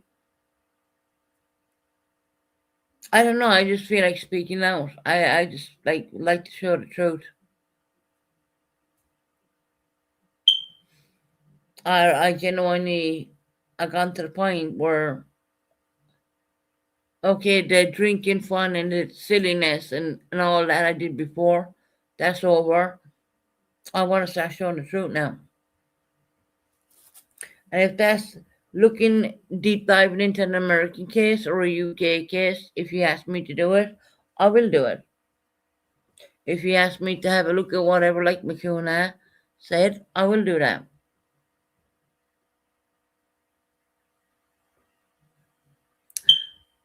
But saying that, and of course my alarm is, you'd imagine that would drive me nuts. It kind of doesn't. I intend to block it out. But it's kind of embarrassing when I'm alive, because I know it needs to be taken down and replaced more or less, which is going to be done on the 1st. So after the 1st, you won't hear anything. And I'm not going to go into my bedroom and have a cigarette. I'm not going to do that, because I don't smoke in my bedroom at all. I even though I'm a smoker, I have my limits, you know what I mean? And strange enough, I've cut down crazy on cigarettes as well. I've literally cut down, I would say, less than 20 now. Yeah, I mean, look, I can make this channel whatever you want me to, whichever direction you want me to take it in, because if you throw me something, I will literally look into it. I mean, I will deep dive into it as much as I can. Even if it's UK or, the US, I will literally deep dive the hell into it. I don't mind. And I think that is a really good idea. Bringing things forward, you know what I mean? And I will come on a lot more when I know I can do things like that. Because I'd rather not, it's kind of boring. I mean, seriously, it's kind of boring to me when you come on here just talking about drama, like, YouTube drama. Now, I did ask a few times, oh, is there anything happening on the YouTube streets? Because I hadn't been on. And when I say I haven't been on, I genuinely haven't been on. Because I've been doing rabbit holes and all this kind of stuff, right? And it gives me that more of a want to do it. You know what I mean? Like I said with the Idaho 4, like I said with like McCuney, you pointed out about that woman who performed a C-section and let on that baby was hers. I can tell you straight up, I already knew the answers to that because I deep dived into it. And this Mackenzie, whatever her name is, I don't even think she should be given a name. We just call her M or something, because I genuinely think that the more channels, yeah, the more we give them names, I just think we're giving them power, and this Mackenzie one took like 2 people's lives because she was jealous. She got her boyfriend. It's just 17 years of age, smoking a hell of a lot of pot and ecstasy and shrooms and all that kind of craziness. If someone said to me, I'm breaking up with you, hell yeah, I'd probably take a bad, but I wouldn't drive my car or whatever into a wall of 100 miles per hour. I would get the fuck out of my car. I'm done. But see, that's a rational mind, I guess. That would it hurt? Of course it would hurt, but not to think, oh well, you're breaking up with me. I'm gonna drive you home and smash out. No, that's fucking ridiculous, man. I swear to, I don't even know. And then her parents are backing her, and the babiness, and I mean, literally, it's crazy. And I don't know why my leg is hurting me so bad. It's like it was my right leg last night, now it's my left leg. It's like, oh my god. But anyway, look, I'm getting off, guys. I've been on long enough. Sorry, corn dogs. I missed everything. I've been commenting like a bitch and care Starmer, more or less. It's under fair use, entertainment purposes only. I'm going to state that for whichever.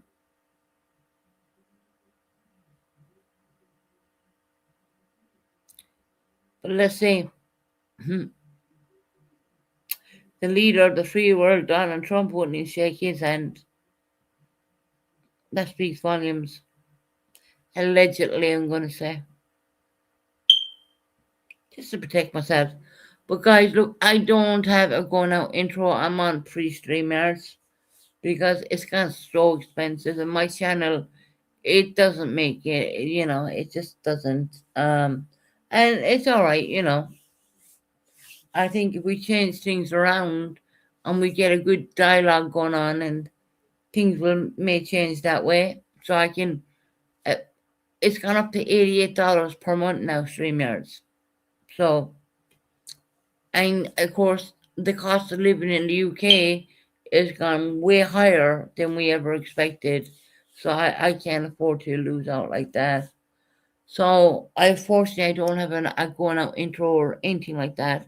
They're all there, but it just won't allow me access them.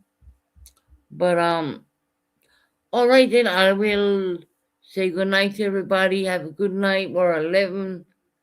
What time are we? Let me have a look. We're 11:50, almost 12 midnight. I will say good night to everybody. Stay cool wherever you're living. Stay cool. Stay dehydrated. Take care of each other. Look after each other. Remember, you have today and you're not promised tomorrow. And that's my way of saying good night, everybody. Take care. Bye-bye.